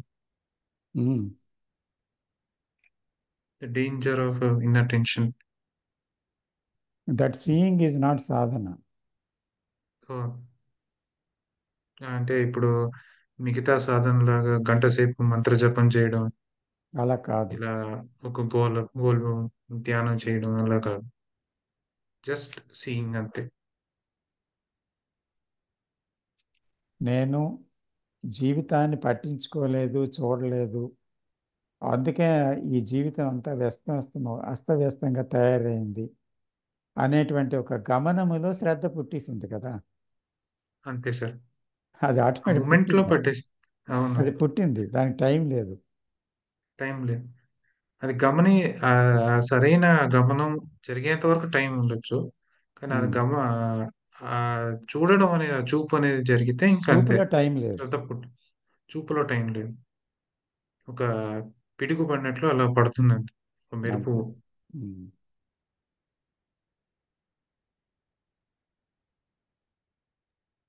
Thank you sir, thank you very much sir. Welcome sir.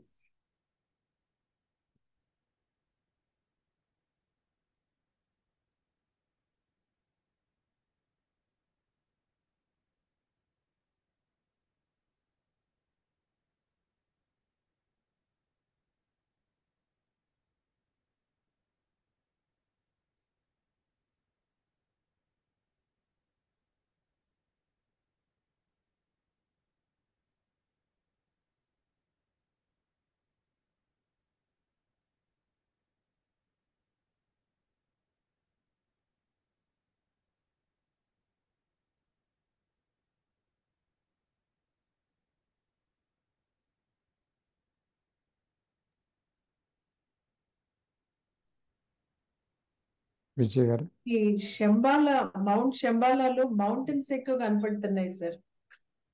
Mountains ఎక్కువ కనపడుతున్నాయి. ఇందాక వనజ సజెస్ట్ చేశారు కదా, మౌంట్ శంబాలా, అదే కదా వనజ? Shall I అందులో stop? కాంటెంట్స్ అదే ఎక్కువగా అదే Stop ఉంటాయి. recording, అమ్మా? ఆ,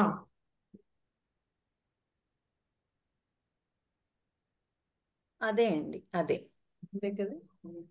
అంటే